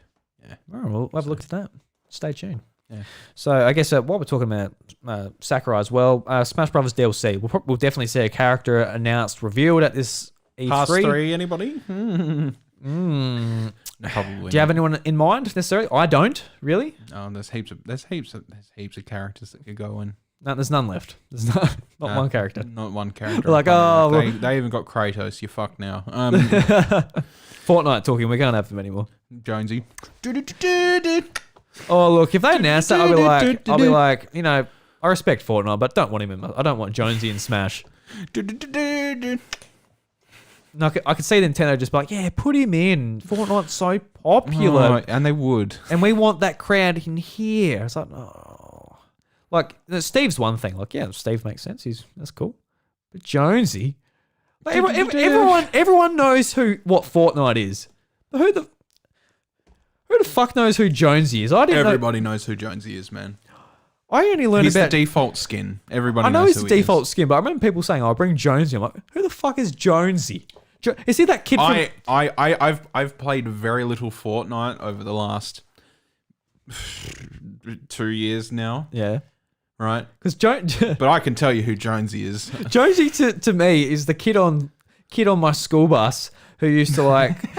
You know exactly what I'm talking about. Yeah. He's the kid who used to have say hi to him. Yeah, no, he's a good bloke. He used to have like 2 smokes, then like just empty a can of deodorant onto himself, so his aunt and uncle didn't find out. Yeah. Then he'll get on the bus. We're like, dude, fucking, you smell like fucking Lynx Africa so bad right now. And it's like, yeah, I just had 2 smokes. Well, yeah, so that's Jonesy to me. So when you say Jonesy in Smash, I'm like, that's a weird take, but. Nah, he like yeah. I would not be surprised if he ended up in there. I don't want him in there. I think there has to be like a disparity between like what's popular and what ends up in Smash Brothers as like a character that has a legacy, and Fortnite doesn't really have a legacy yet. Like at all. It is kind of just like it is the current hot big game, and it has been for a few years now. And I don't think Smash has ever really been about that. It's about sort of having things in that have a legacy. Unless, of course, it's like a Nintendo property like Splatoon or whatever. That's a bit of a different story, right? Because it's a Nintendo game. You expect those things. Yeah. But when it comes to people coming in from other franchises and stuff like that, and especially, and you know what? With the current situation with what's going on with Apple and Epic at the moment, I highly doubt they have the time to organise Jonesy and Smash anyway. Not going to happen. Obviously, you've got the usual front runners like Crash Bandicoot, Sora from Kingdom Hearts. You got people wanting Geno. Wouldn't surprise me if he ends up in there one day. I don't think it'll happen in Ultimate though. And sort of just like, yeah, sort of down the line, there's plenty. Master Chief. I dreamt of kissing Master Halo from Halo. I did not show you that last week. I need to show you after the show. Yeah, okay. Yeah. Duke Nukem quote's best thing. Oh yeah, right. Jesus. I dreamt of kissing Master Halo from Halo. I love that shit. But yeah, no, I don't know. It's hard to tell at this point. Yep. I'm not going to put any guesses in there. Personally, Hades from Kid Icarus. While we're on that theme, Yeah, please. put him in. Pretty boy. Look, one of my favorite villains in a Nintendo game, but this is why I want him in there. They say, all right, E3 2021. This is the character coming to Super Smash Bros. Ultimate. It's Hades from Kid Icarus. Everyone's like, what the fuck are you doing, Sakurai? Here's my hate mail. And there I am saying, yes, boy, you did right by me. Thank you. Not only that, but like, hey, if you're putting Hades in there, it gets a bit of traction. Everybody wants to know who he is. Who's he? Oh, so well, you can get it your 3DS, get a nice hand cramp, and play some Uprising. They'll go. Guess what, everybody? What's that? With the release of Hades and the Super Smash Bros. Ultimate, we've remade Kid Icarus Uprising for the Switch. Alright? With dual stick controls. Oh my god. And motion controls for those Splatoon players out there to give you that little bit of extra aiming oomph. I'll take that. I'll buy that. Yeah, I would fucking buy that. Full price Nintendo. Don't have to even send me a survey. It's fine. I would pay $80. That's more than I paid for Kid Icarus Uprising when I bought it. Sure, you paid $60. That's right. I would pay for it. Guys, it was a really good game. He'll go to work. He'll earn money to buy that product. 3 hours worth of work, guys. Yeah, that's 3 hours. 3 hours worth of work. 3 hours worth of work, and I will, use that 3 hours worth of work on your game. Yeah. And that will pay your development studios. That will keep your business open. So just keep that in mind, Nintendo. Keep that in mind. And you can make Kid Icarus Uprising. Uprising. Fuck yes, that is a great name. Okay, so let's move on to another Nintendo developer, Nintendo Software Technology, often abbreviated as NST. And this is a American video game developer that was created to develop first-party games for the North American market.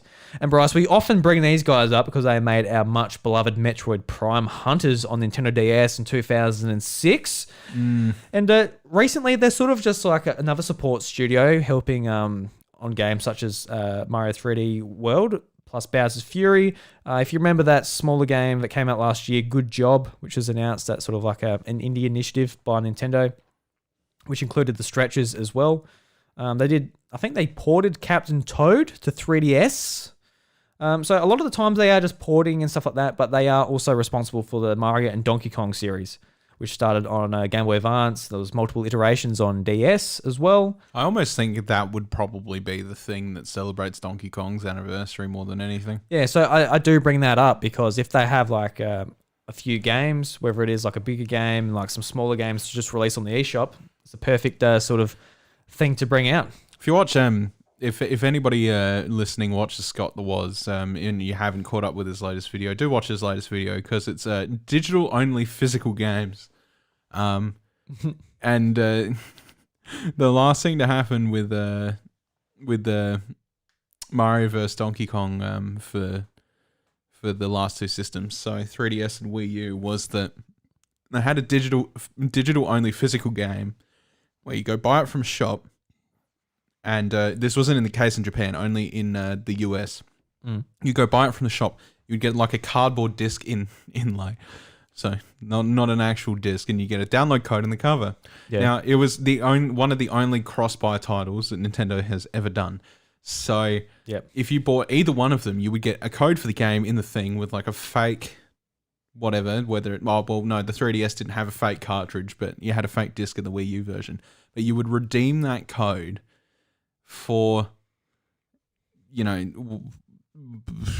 Mario vs Donkey Kong mini butt munch or something. Mario vs Donkey Kong Tipping Stars. That's it, Tipping Stars. In 2015. And then you would redeem that code, and then like a week later from Nintendo, you'd get an email. Yeah, I love it. It'd be like, here's your code for the other copy for your other console, and you'd be like, yeah. Yeah, Nintendo used to do that a lot. Because I remember this game when they announced it, because with PlayStation 4 and Vita, they did cross-play so well. Obviously you go to the PSN, you buy it, you download it on both systems, you're done.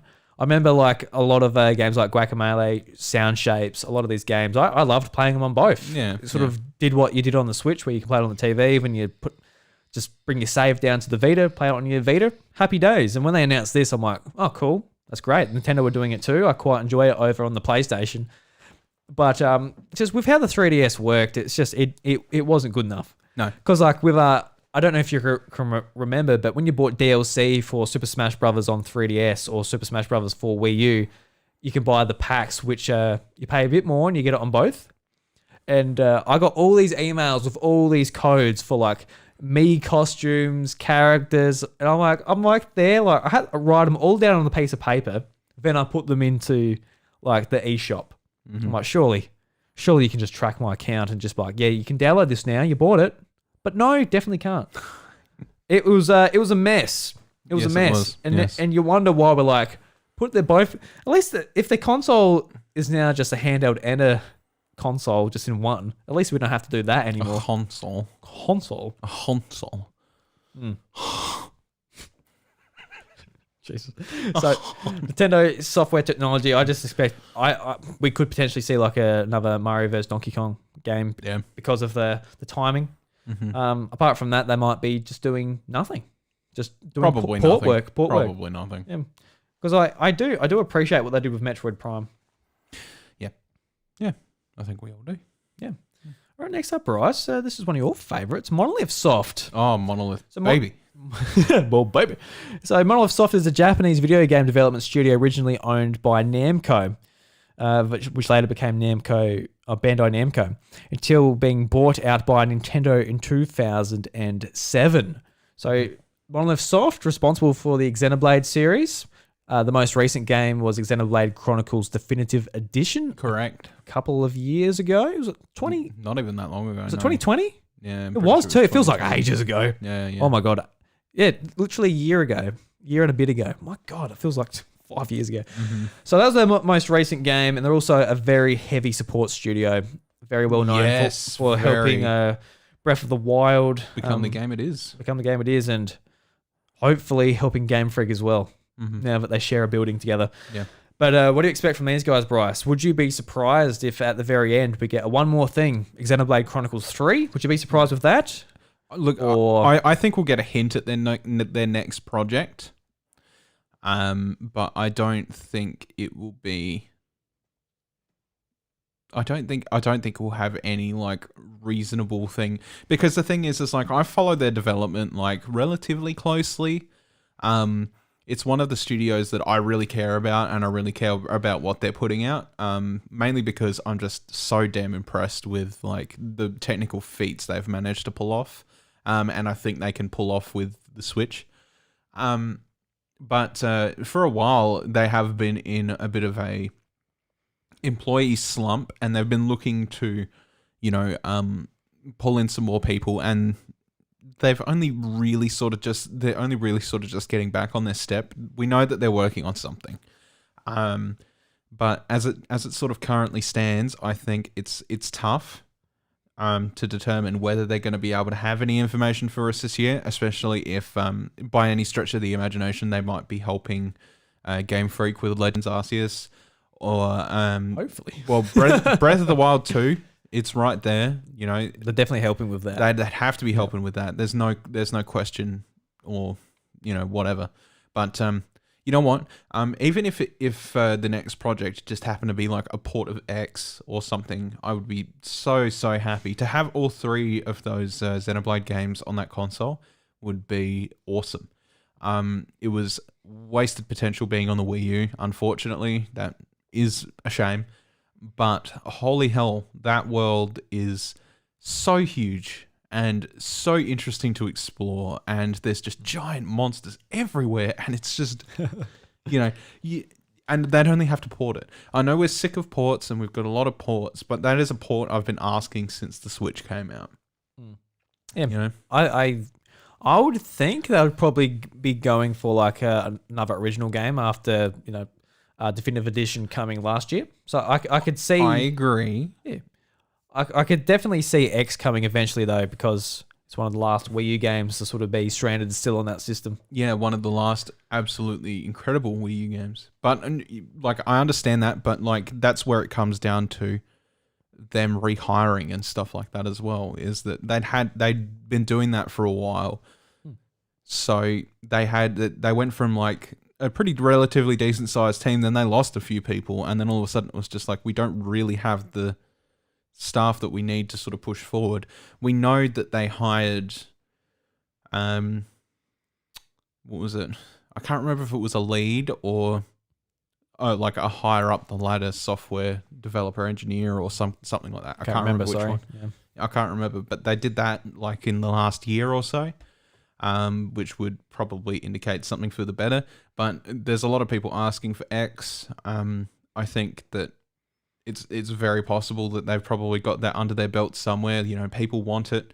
Obviously, we got Xenoblade Chronicles, which people didn't necessarily ask for, but it was welcome, if that makes sense. I think people wanted X more because it's stranded, I guess. Yeah, I don't know. Difficult, but even if it was just an export next, I wouldn't care. Yeah. I think we could see. I would love to see Xenoblade Chronicles 3 on a huge, powerful like Nintendo's next step. I think. I think just having 2 on there's fine at the moment. I don't think we need 3. I think 3 on the next console, where it's probably going to have a bit more, would probably be more beneficial. Yeah, maybe. Yeah, I could see it being teased this year though.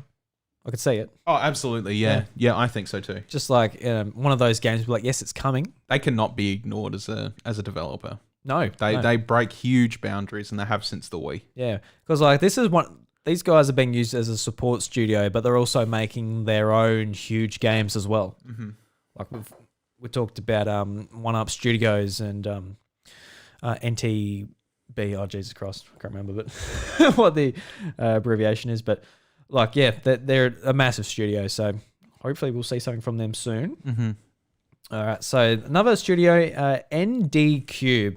So these guys are a Japanese game developer in Japan with offices in Tokyo, and they are a fully owned Nintendo subsidiary. And these are guys that are behind Clubhouse Games, 51 Worldwide Games, Super Mario Party, your favorite Animal Crossing game, Animal Crossing Pocket Camp, Mario Party Top 100. A lot of the Mario Party stuff, and We Play, and those types of titles which you've seen throughout the last decade or so. So the last game was last year. They took about 2 years after Super Mario Party, which came out in 2018. So I wouldn't expect anything from them this year. Maybe next year if they are on a bit more of a 2-year development cycle. Yeah. Whether it is Super Mario Party 2 or, I don't know, another sort of just a fun party game like Clubhouse Games. Yeah. Nah, I agree. Yeah, so don't expect no questions. Don't expect a new Mario Party. No. Because I know a lot of people saying like, oh, well, with the new online update, is that because we're getting a new Mario Party this year? It's like, no, I don't think so. And honestly, I don't see Mario Party fitting in that well with what Nintendo has and could potentially have coming out this year as well. Yep. Say if they do have new hardware, I don't know if Mario Party 2 is the right move necessarily, but who knows? Yeah. Ooh, one of our favorites, Bryce. I'm sure this will get us on a tangent. Next Level Games, which is Nintendo's newest studio that has been brought in. So Next Level Games is a Canadian video game developer owned by Nintendo and based in Vancouver, British Columbia. It was founded in 2002, and Next Level Games specializes in creating creating console video games, as they do if they are owned by Nintendo. So, Bryce, obviously, we talk about Mario Strikers on Nintendo Switch. We want it real bad. It's Mario Soccer for anyone that didn't play it back in 2007. We want this game, Bryce. We want it now. There's Mario Golf coming out at the end of this month, so I don't know if they'll be doing like 2 Mario Sports games in the 1 year. Probably not if this will ever happen.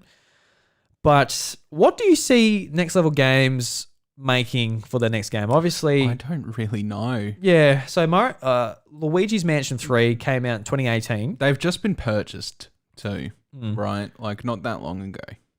So I would say that Nintendo's got something lined up for them, definitely.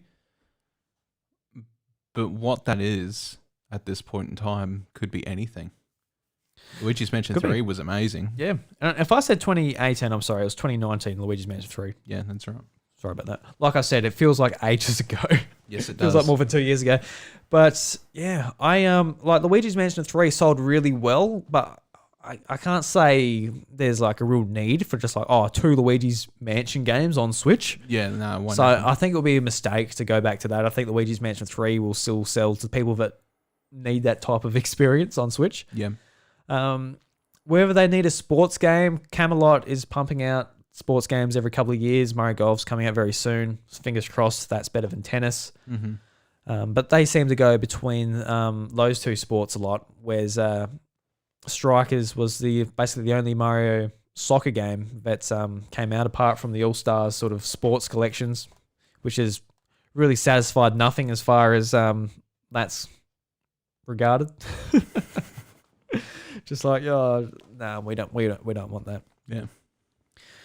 So where do you reckon they'll go with this? Potentially next level games. Like they've handled Metroid in the past on 3DS with Metroid Prime Federation Force. That was a title that a lot of people didn't really like very much from the very start, just from the inclusion of Prime in the name, the way it looked, just looking nothing like Metroid Prime, looked very, cartoony and stuff, which doesn't jive with the Metroid fan base, I guess. But could you see these guys being sort of at the helm of a 2D Metroid or something? I couldn't either. No. I don't think we're due for a 2D Metroid for a long time. Yeah. They also brought back Punch-Out on the Wii in 2009. They did. So basically any older Nintendo franchise they could rejuvenate. Yep. They could even be the ones behind Kid Icarus if we ever see it again.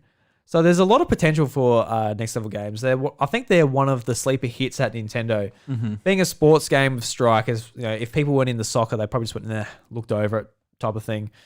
It was a fun game. Luigi's Mansion, I think people sort of like looked up and went, oh, wow, these guys are good. Like even if you don't like the game, just like looking at sort of the cartoony graphics, the animation. God, yes. It's like, this game looks really good. It's really Prime. So yeah. It's Prime next level games.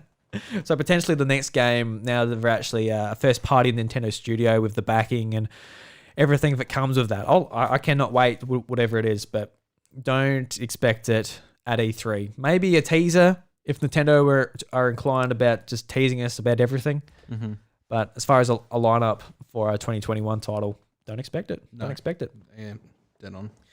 And last of all, what we're going to talk about, Bryce, is Retro Studios. Retro Studios, all right, we know they took over Metroid Prime 4. We know that. When it's coming, I don't know. Not this year. Mm-mm. Next year? I don't even know next year. Probably not. Nah. I think it's Metroid Prime 4. It's one of the most embarrassed Nintendo has publicly been in a long time. They physically, came out in front of us, put out a video saying, we're sorry, did the traditional Japanese bow to apologize. And, when a company does that, whether it's Sony apologizing for their PlayStation Network outage or Nintendo for, screwing up the production of one of their most anticipated titles, it's a major fuck up. It's a big fuck up. And we always sort of try and keep up with Retro Studios hiring people, whether it's big roles or just smaller roles to get the game made, but it seems to be they're always hiring a bit too bigger roles for the game to be coming out too soon. Mm-hmm. Yeah. even if maybe some of their competition at 343 Studios developing Halo on Xbox, they're always hiring people as well, and that's meant that could be coming out this year. But it was the right decision though. Yeah, definitely. Like they cannot bring that game out and have it being a hodgepodge of they could have not have done that without Retro Studios. There's a reason that the Prime games are looked up as like, wow, these are pretty fucking good Metroid games. Without Retro, it wouldn't have been possible, I don't think. And I think they realized that pretty early in. They're just like, guys, I think we've got to fucking make a video. Gross. I'm sorry. We should have listened. Go to the production team, like, well, turn on the cameras. We're gonna make a video. We're sorry. We should have listened. We thought we could make it, but we couldn't. Mm-hmm. Yeah. So yeah, I don't know. I don't know if these guys have like a different like a structure to their team where they could be potentially making something else as well. Probably not. No. Like, do you remember all those? All their resources would be into this. Yeah. Like, do you remember the rumors that came out like a year or so ago about them making that Star Fox racing game? And then it turned out to be like bait for leakers. Yeah. Yeah. It's like, just to try and catch leakers, they made up this game basically and linked it out. And I was like, oh, really? That sounds really cool. Star Fox racing game. Oh, I'll buy that. I'll be Fox McGee and I'll fly around. Oh, that sounds like fun. So, oh, no, that doesn't exist. They made it up They did. to bait these people that keep letting us down. Yeah, that's right. Yeah. Yeah. So yeah, Metroid Prime. Don't expect it. Don't expect it. No. Do you think we could see like a tease, like a really inappropriate tease? Be like, yes, this is Metroid Prime 4. When is it coming? Oh. I think we're due for an update sooner rather than later. I would like an update. Yeah. Like just to see where it's at. Obviously, it's not going to be like hugely down the pipeline just yet or something like that, but like getting like a small development video where they're just like, hello everybody, this is what we're doing. There's going to be a very well balanced multiplayer and everybody's going to love it. It's going to be better than Halo. Better than Halo. Just like the year of Halo coming out. Don't play that. Play Metroid. Yeah, I want this really flamboyant dude to come out. Hey guys, just want to tell you, Metroid Prime's fine. Don't you worry your pretty little faces about it. But it will take some time. Don't you worry about that. But just to keep you updated in the meantime, we are adding so much content to the game. Expect multiplayer, robust story, and customization. Samus can wear many different outfits, Like including a pink cowboy hat. Look at her shin guards. No one can kick those shins. No. That includes you, Metroid, and Mother Brain. Oh no. Oh no. What are they ever gonna do? What are they ever gonna do? So that's my prediction anyway. They can't Flamboyant kick dude. Samus in the shins. Flamboyant dude comes out and updates us on Metroid. All right, believe you. Yeah. Thank you. Okay, yeah. So yeah, that's all the studios we're going to go through for this episode. I dare say there's a fair few other studios. We could have gone through Koei Tecmo more in depth and Bandai Namco, potentially on their relationships, other second party developers Nintendo works with, other internal teams we might not even know about.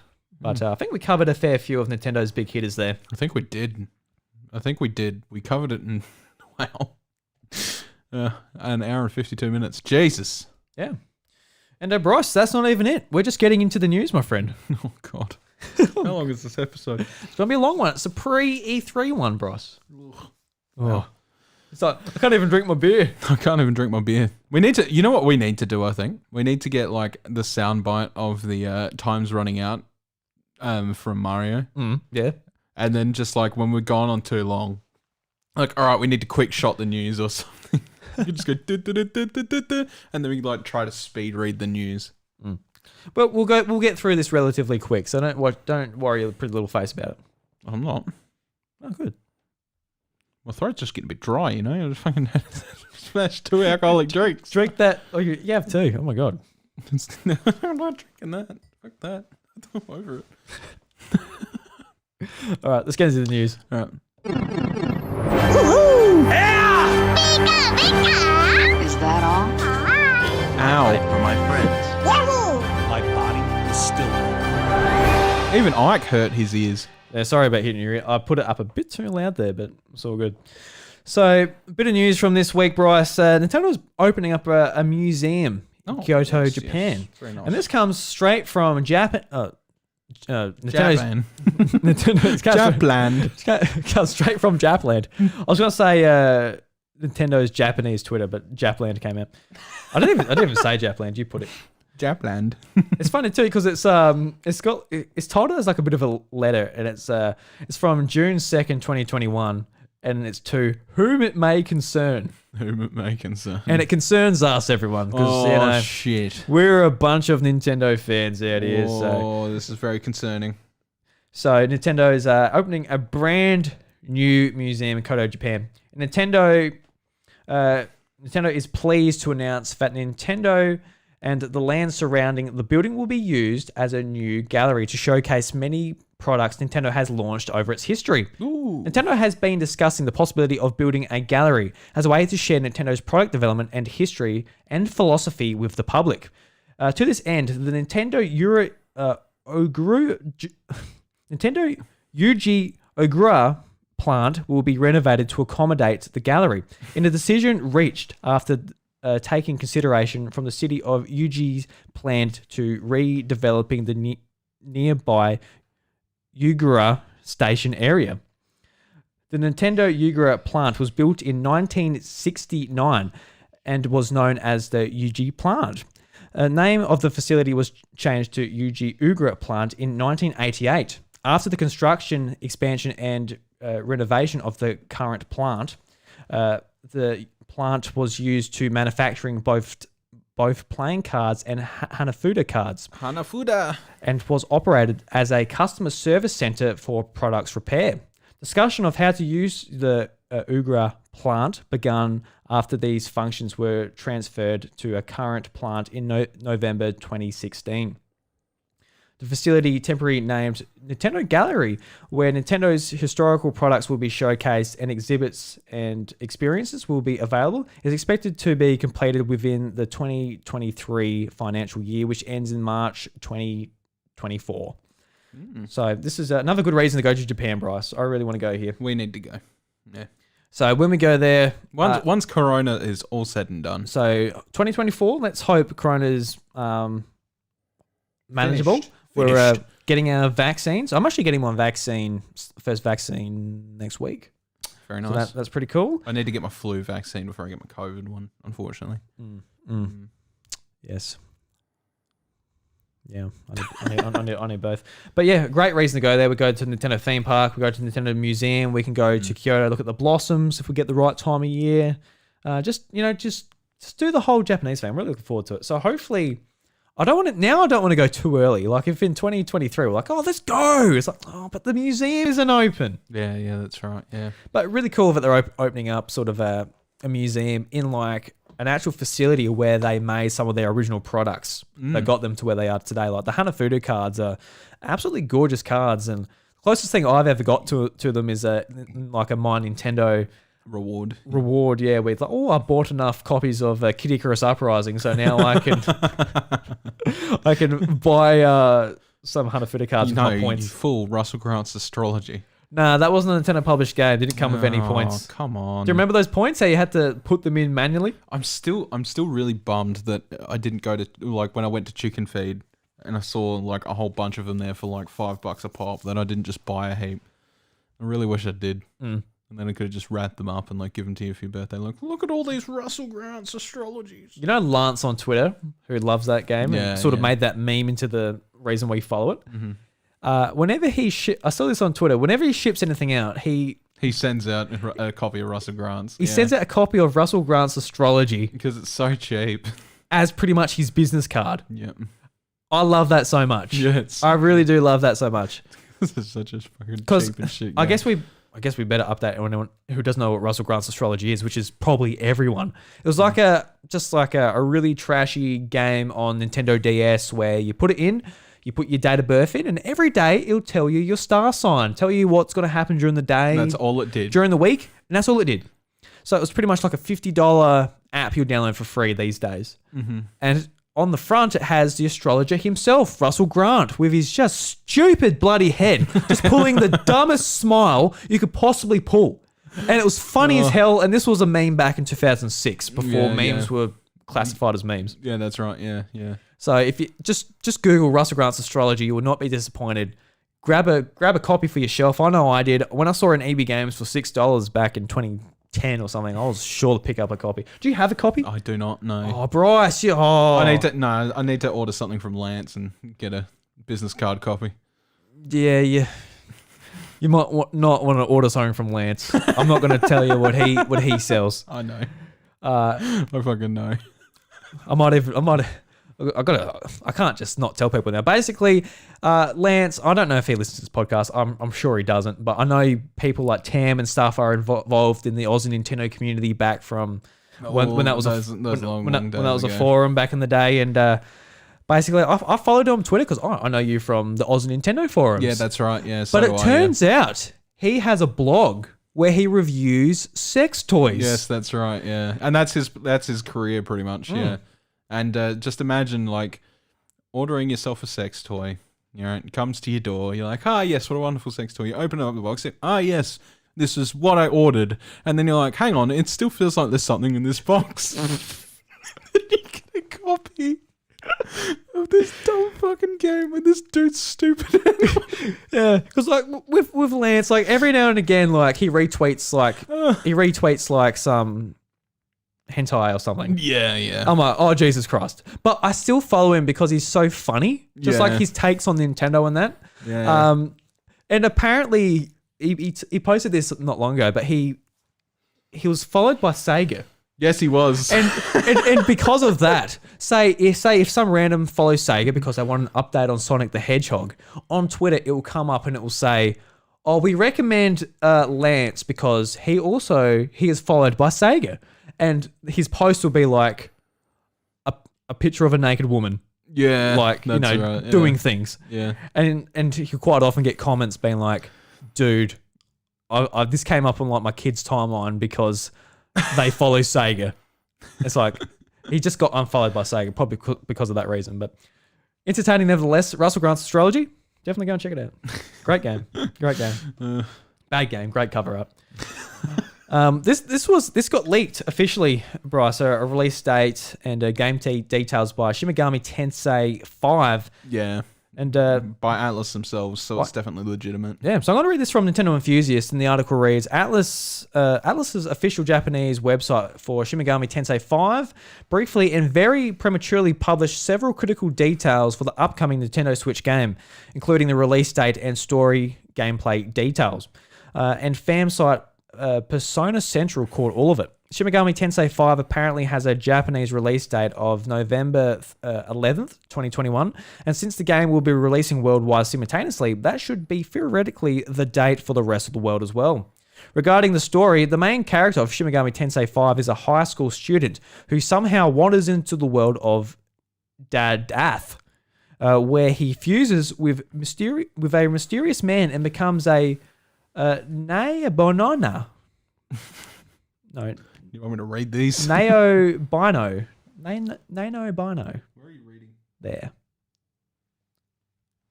Nalbino. And a foreign being caught in the fight between gods and demons. There will apparently be multiple endings to the game as per usual. Dadath is apparently a massive desert where gods and demons live, with some demons being as large as mountains. And there are more than 200 demons, including new ones illustrated. So yeah, that's basically all the information. So yeah, we'll see some more information at E3, more likely. So expect release date and information officially coming out soon. Yeah. E3. Next up, Russ, I haven't checked this out myself, but I just want to put it on people's radar. So recently there was a Indie Live Expo 2021 showing off a bunch of indie games. Apparently the live stream went for 6 hours. Wow. So a long time. A lot of games announced there. A lot of games obviously coming to Nintendo Switch. So I just want to put that on people's radar. If you're interested in checking out some newly announced indie games, I'll put a link in the show notes. Go and check this out. But some notable ones I can see here is Blaster Master 03. I don't know if that, Anyway, I haven't checked it out myself yet. So, yeah. But I will. So if you want to check out some indie games, check out that. It'll be in the show notes.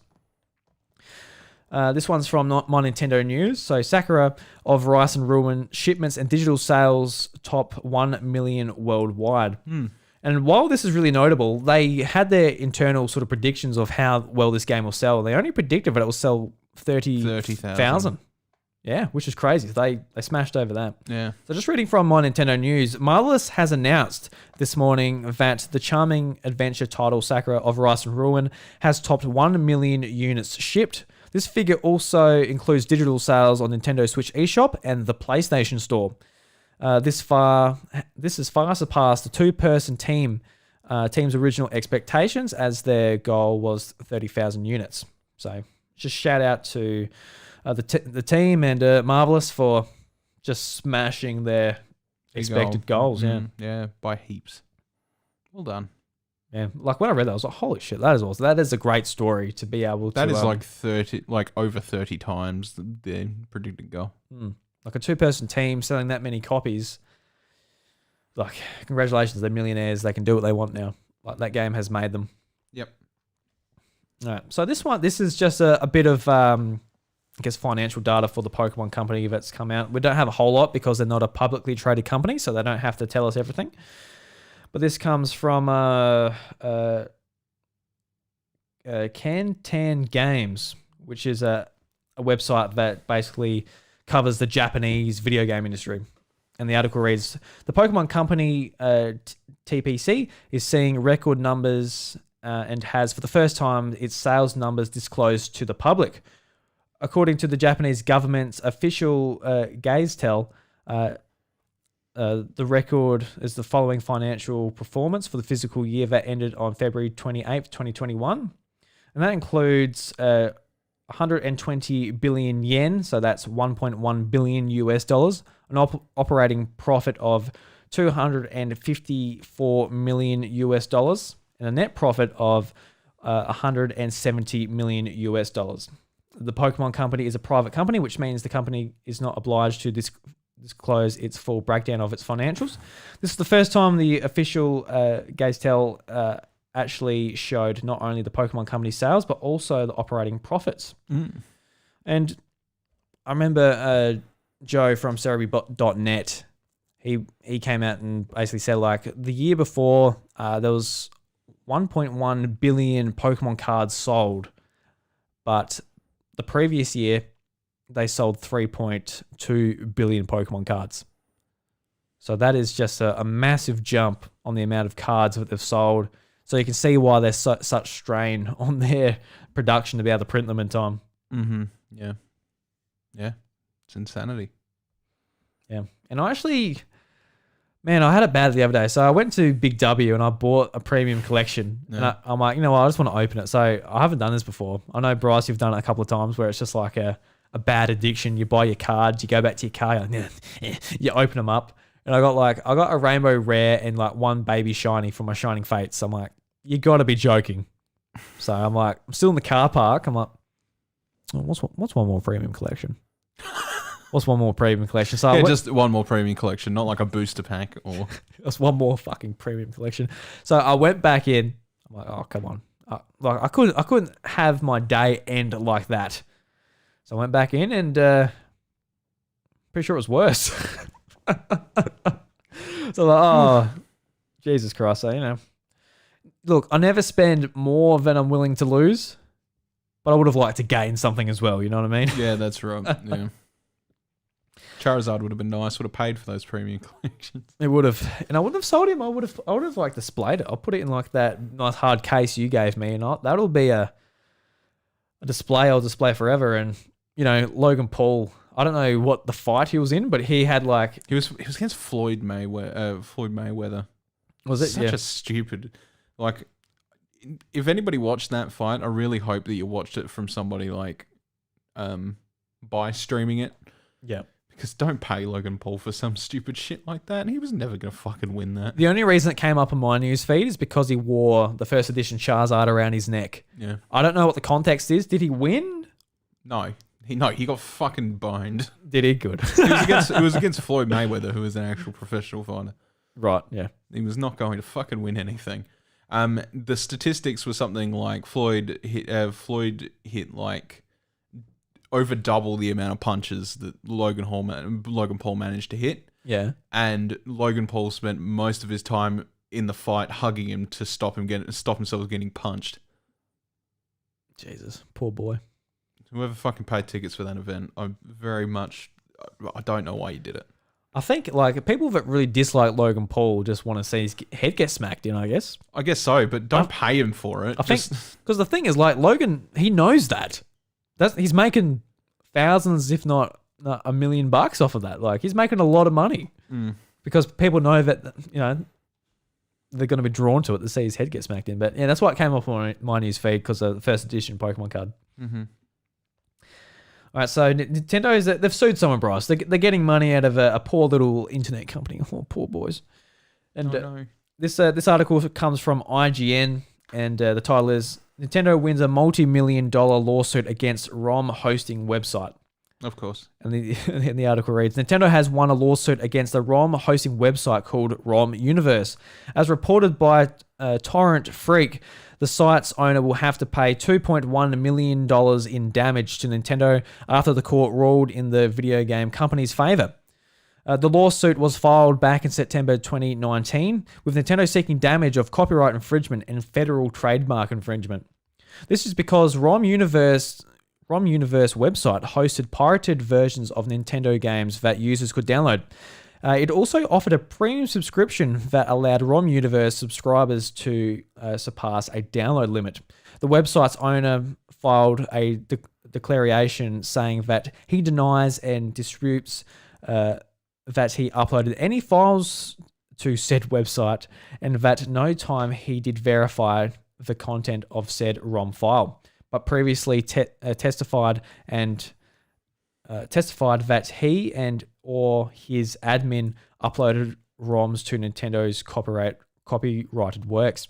He also, so the declaration was struck by the court. The website was taken offline last year by the law site continued, and ultimately Nintendo has now won the case. Nintendo internally sought over $15 million in damage, but the court reduced the damages to $2.1 million in total. So they got off a little bit easier than Nintendo wanted them to. They wanted to actually smash them, but that's the thing. Like with these ROM sites, like it's all well and good to offer the games up for download, even though it's very much illegal. It's another thing to put up ads to make money from people visiting that website to download ROMs. It's another thing as well to offer a subscription service to be able to download those ROMs. So yeah, they're definitely in the wrong there. Archiving is important for video game history. Like it's hugely important, right? But for it to be up on public sites and stuff like that where people can profiteer off of it is a bit much. Yeah. Yeah. Like maybe if you've got like a little stash that you've got in a cloud somewhere or something like that of maybe like particular ones you've backed up or your friends have backed up or something like that, and you can go back to it or whatever just in case something ever happens to your copies. I don't think that's terrible, but profiteering off of piracy that you are more than willingly doing is corrupt, and yeah, shouldn't be doing it. Yeah, so obviously they're in the wrong, but there's a big reason to think Nintendo needs to do better just making their games available. Yeah, that's right. And I think like what Spotify has shown, Apple Music, just music subscription services in general. Like in high school, I downloaded all of my music, all of it. I went to torrent sites and I downloaded discographies of all my favorite artists. This is what you did when you were a kid. Yeah, that's what. But when Spotify became more mainstream, it's just like, hey, $10 a month. Yeah. You can just listen to them and you don't have to go and find them or expose your computer to a virus potentially and stuff. It was just, that was an easier option than actually downloading them for free. Subscription services are great. Yeah. I don't think anybody can deny it. So like Nintendo could beat these services. Even, I think they should rightfully, stop them. Yep. But I think a lot of people will be more inclined just to have a Nintendo subscription service and be able to play their games legitimately on Nintendo hardware, or even potentially say a phone or anything. Let's think wild here. Or through a client on PC or something like that, that'd be good. Yeah, they just need to beat them. I think it'll be quite easy. I think there's a lot easier options than finding a working emulator for your phone or your Windows or whatever device. Yeah. There's a lot of ways they can beat them, but they need to do better than what they're just offering with there's over 100 games across NES and SNES, but That's only NES and SNES. Yeah, they're missing a lot. That's not the 64, the GameCube, the Wii. Yeah. Yeah. Because like we can speak to ourselves when we're talking about a Prime trilogy. Like we want to play that game, we'll easily just pay $30 a month or not $30 a month. I'll take that back. We'll pay $10, $15 a month for a vast catalog of like a Game Pass amount of money. Yeah. Like they have such potential for that. They could run a really robust subscription service just with their history. Yeah. Let alone without new stuff. But I would rather do that than pirate, no matter what. Of course, yeah, I would too. Because I like supporting it. But if I'm not being given the option, then I don't know how else I'm supposed to. Because I'm not paying a scalper for that. That's literally doing exactly what you don't want people to do, and that's profiteering off of your work. Like when you could be making those sales, you don't like secondhand sales either. So, come on, up your shit, Nintendo. That's right. Come on. Come on. All right, so we've got 2 more stories, Bryce, and these are a bit more fun ones. So this is from Nintendo Enthusiast, and the Super Mario Bros. Extended Cut has released online because this is what we all need. Yes. So the article reads, the Super Mario Bros. Movie is one of the most infamous cases of a bad video game adaptation. The 1993 film was a flop commercially and critically, but many Nintendo fans can't help but love it anyway. If you enjoy it for the beautiful train wreck it is, then you'll be happy to know that there's a lot more of it now than ever. An extended cut has been released online, restoring over 20 minutes worth of deleted scenes. On May 15th, 2019, the official Super Mario Bros. The Movie archive team acquired a tape with a rough cut of the film featuring additional scenes. Over the past 2 years, they've been tricking out deleted scenes, including a political rap railing against the Koopa government. Unfortunately, the newly unearthed footage was of poor quality. To address this, the team recruited a director, an editor, an artist, Garrett Gilchurch. Gilchrist. I should know that. I live on Gilchrist. No, I'm not saying where I live. Gilchrist Lane? No, I'm not saying that where I live. Too late. Bryce blew my cover. I actually don't live on Gilchrist Lane, to be fair. Well, you blew it yourself. Shut up. I actually didn't. You did? I said Gilchrist, and you said exactly where it was. Now I'm going to get doxxed, even though I don't live there. How the fuck hard is it going to be to find something called Gilchrist around here? Shut up. Anyway. Look, Bryce. He's blaming me for his problems. Look, listener, I'm going to talk directly to you. Poll time. I'm going to talk directly to you. Would you have known it was Gilchrist Lane before Bryce said anything? Would you have said... If you write our town name and write Gilchrist whatever, it's going to direct you to there no matter what. Yeah, but they don't know exactly where we live. So they don't know what town that is. That's exactly why I said that. But now that... Bryce, I'm scared now. I might even release this episode. We'll live stream it. You don't even live there anymore. I'm fucked. Oh, I'm gonna get eaten. I'm gonna get gobbled by some big bad boy. All right. Political rap, blah blah blah. Artist Gilchrist to restore the footage. The result is a new and improved Super Mario Bros. Movie extended cut with the runtime of 125 minutes. For the Super Mario Bros. Movie extended cut restoration, Gilchrist used Photoshop, Premiere, After Effects, EB Synth, and a photo app. A lot of tools, I actually got no idea, and other tools over a period of several weeks. He painted out dirt, splices, ghosting, and damage frame by frame in many scenes using Photoshop. The 60 frames per second, Jesus, VHS was carefully adjusted down to 24 frames, noise reduced, and color graded. A low-quality VHS of early concept trailers was also provided. The Super Mario Movie Extended Cut is technically still in development, as Gilchrist continues to make improvements. However, they wanted to release a version of it to the public in celebration for the film's recent anniversary on May 28th.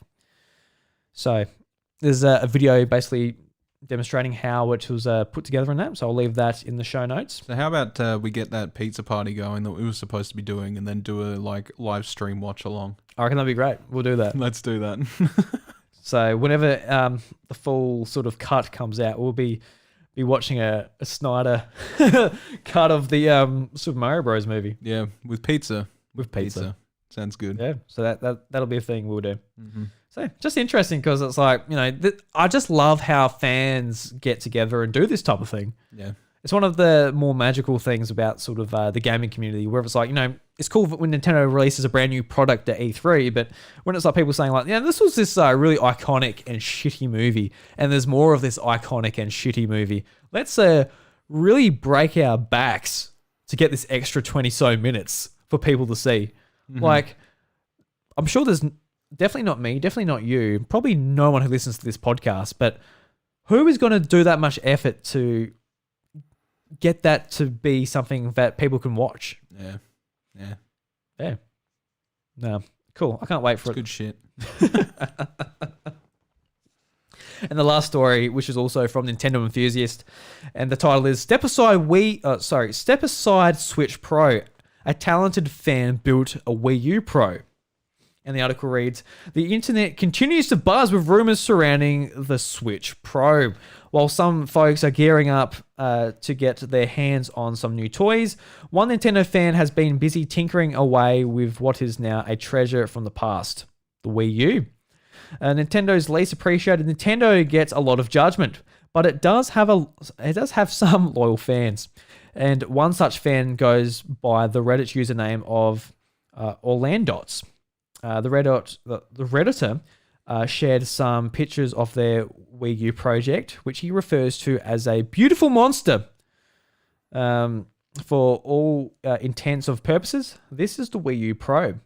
And by the looks of just the exterior, it's a bit of a monster of a machine, that's for sure.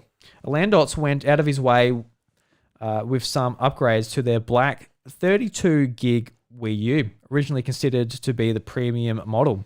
These upgrades essentially make it the deluxe edition. The Redditor has managed to very elegantly place 4 functional GameCube controller ports at the front of the console, one inside and part tray 32 gig of flash memory can now, to a very loose extent, sit in the same class as the next-gen consoles because the Landent threw in the SSD into the machine. Considering that this very talented fan not only managed to pull the Wii U Pro off, but also did while keeping the exterior of the console looking clean, and is quite the feat. If he ever does sell this off in the future, I wouldn't be surprised if it ends up going for an extremely high value, even if it ends up just being put on display. So, pretty cool little thing. I don't know if you've seen this around, Bryce, but yeah, I have. It's kind of a monster with those GameCube ports that cover over the disk drive. Yeah. So just like a Wii U full of emulation, sort of compatibility, SSD, so it loads up really quickly. Yeah, and you don't have to put in that GameCube adapter. I don't know how much that SSD would actually matter. Yeah, I mean, like obviously the games don't utilize the SSD. No. But I think just with like PlayStation 4, like those games don't utilize an SSD either. But I think just through them running on PlayStation 5, it just helps a little bit. They're not technically made for it, but it does improve loading time. So I guess it will just maybe naturally hold it just through the hardware. But yeah, maybe cool stuff. Yeah. So yeah, a couple of things Nintendo fans have been doing, which is pretty cool. Yeah. All right, Ross, let's move into some Red Coin recommendations and we'll run the show out. You've run out of steam. You've got no steam. You're just sitting there. My steam is dead, man. It's been 2.5 hours. It has been. Yes.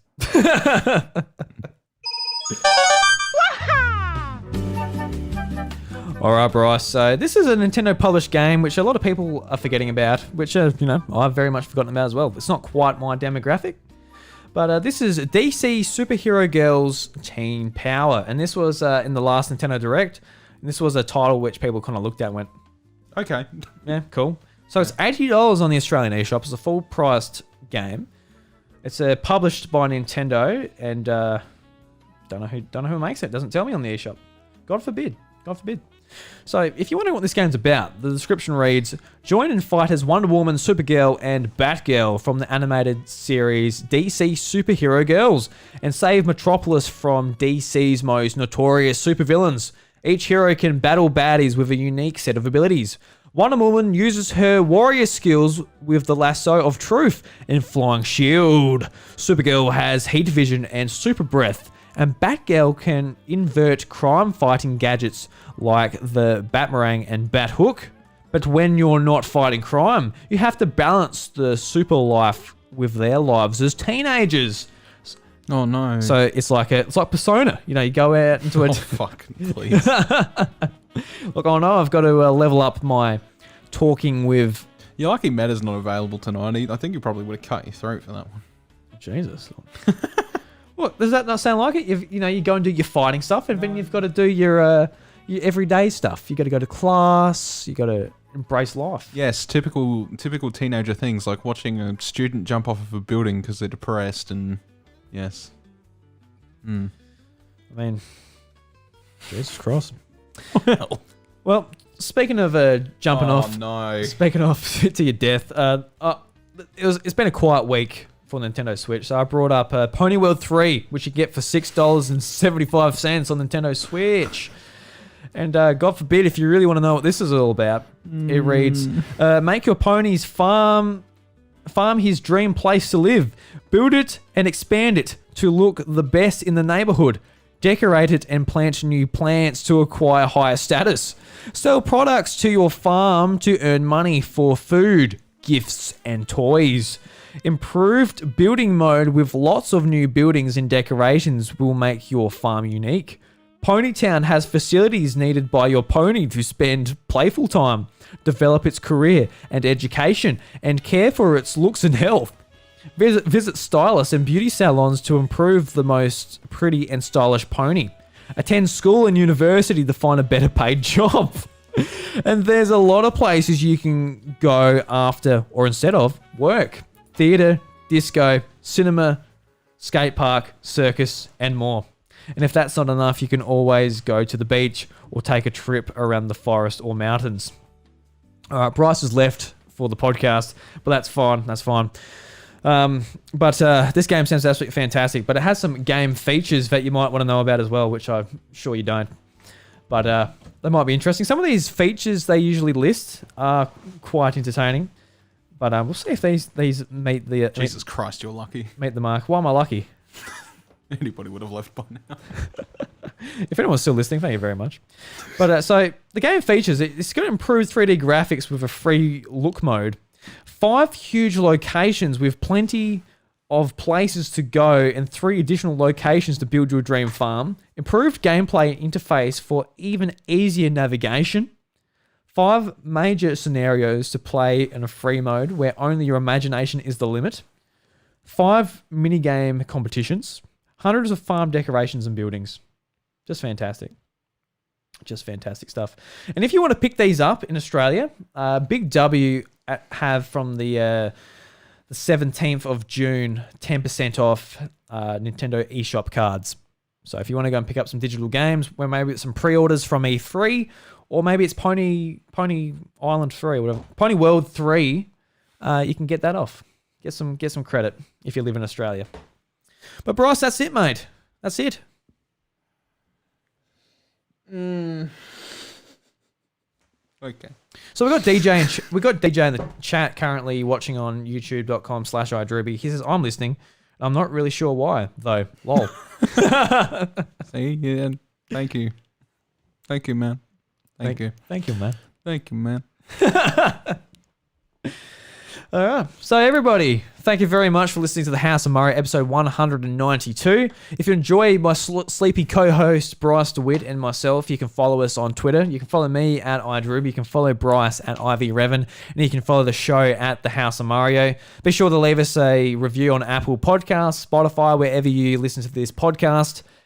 And yeah, of course, join our Discord community if you feel like talking to fellow Nintendo fans about Nintendo and all that type of stuff. We talk about a lot of things in there, but mainly Nintendo because we're a Nintendo podcast. Let's not get too carried away with the topics we cover. God forbid. God forbid. Bryce, anything like you'd like to touch up on? I know you sort of clocked out an hour ago. Your Oh God, I fucking died. your vocal range has gone out. You've had 2 drinks. I think that UDL has kind of tipped you over the edge. No. I think just as soon as we started getting into the news, I think I talked enough. We did talk a lot there about very important stuff. DJ in the chat's like, I look knackered, and yes, so I am. I definitely am. I am gonna go to bed. Fantastic stuff. Because luckily for you, the doors to the House of Mario are closed. I'll catch you later. Give me my NyQuil. All right, I'll get it from the cupboard for you, big fella. Thanks, mate. God, warm milk too, please. So warm.